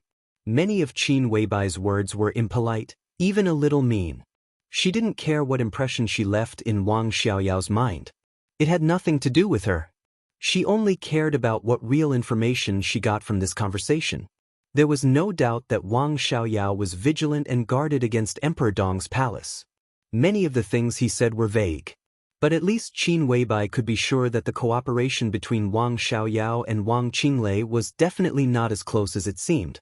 In Qin Weibai's eyes, this was undoubtedly a clue that could be used.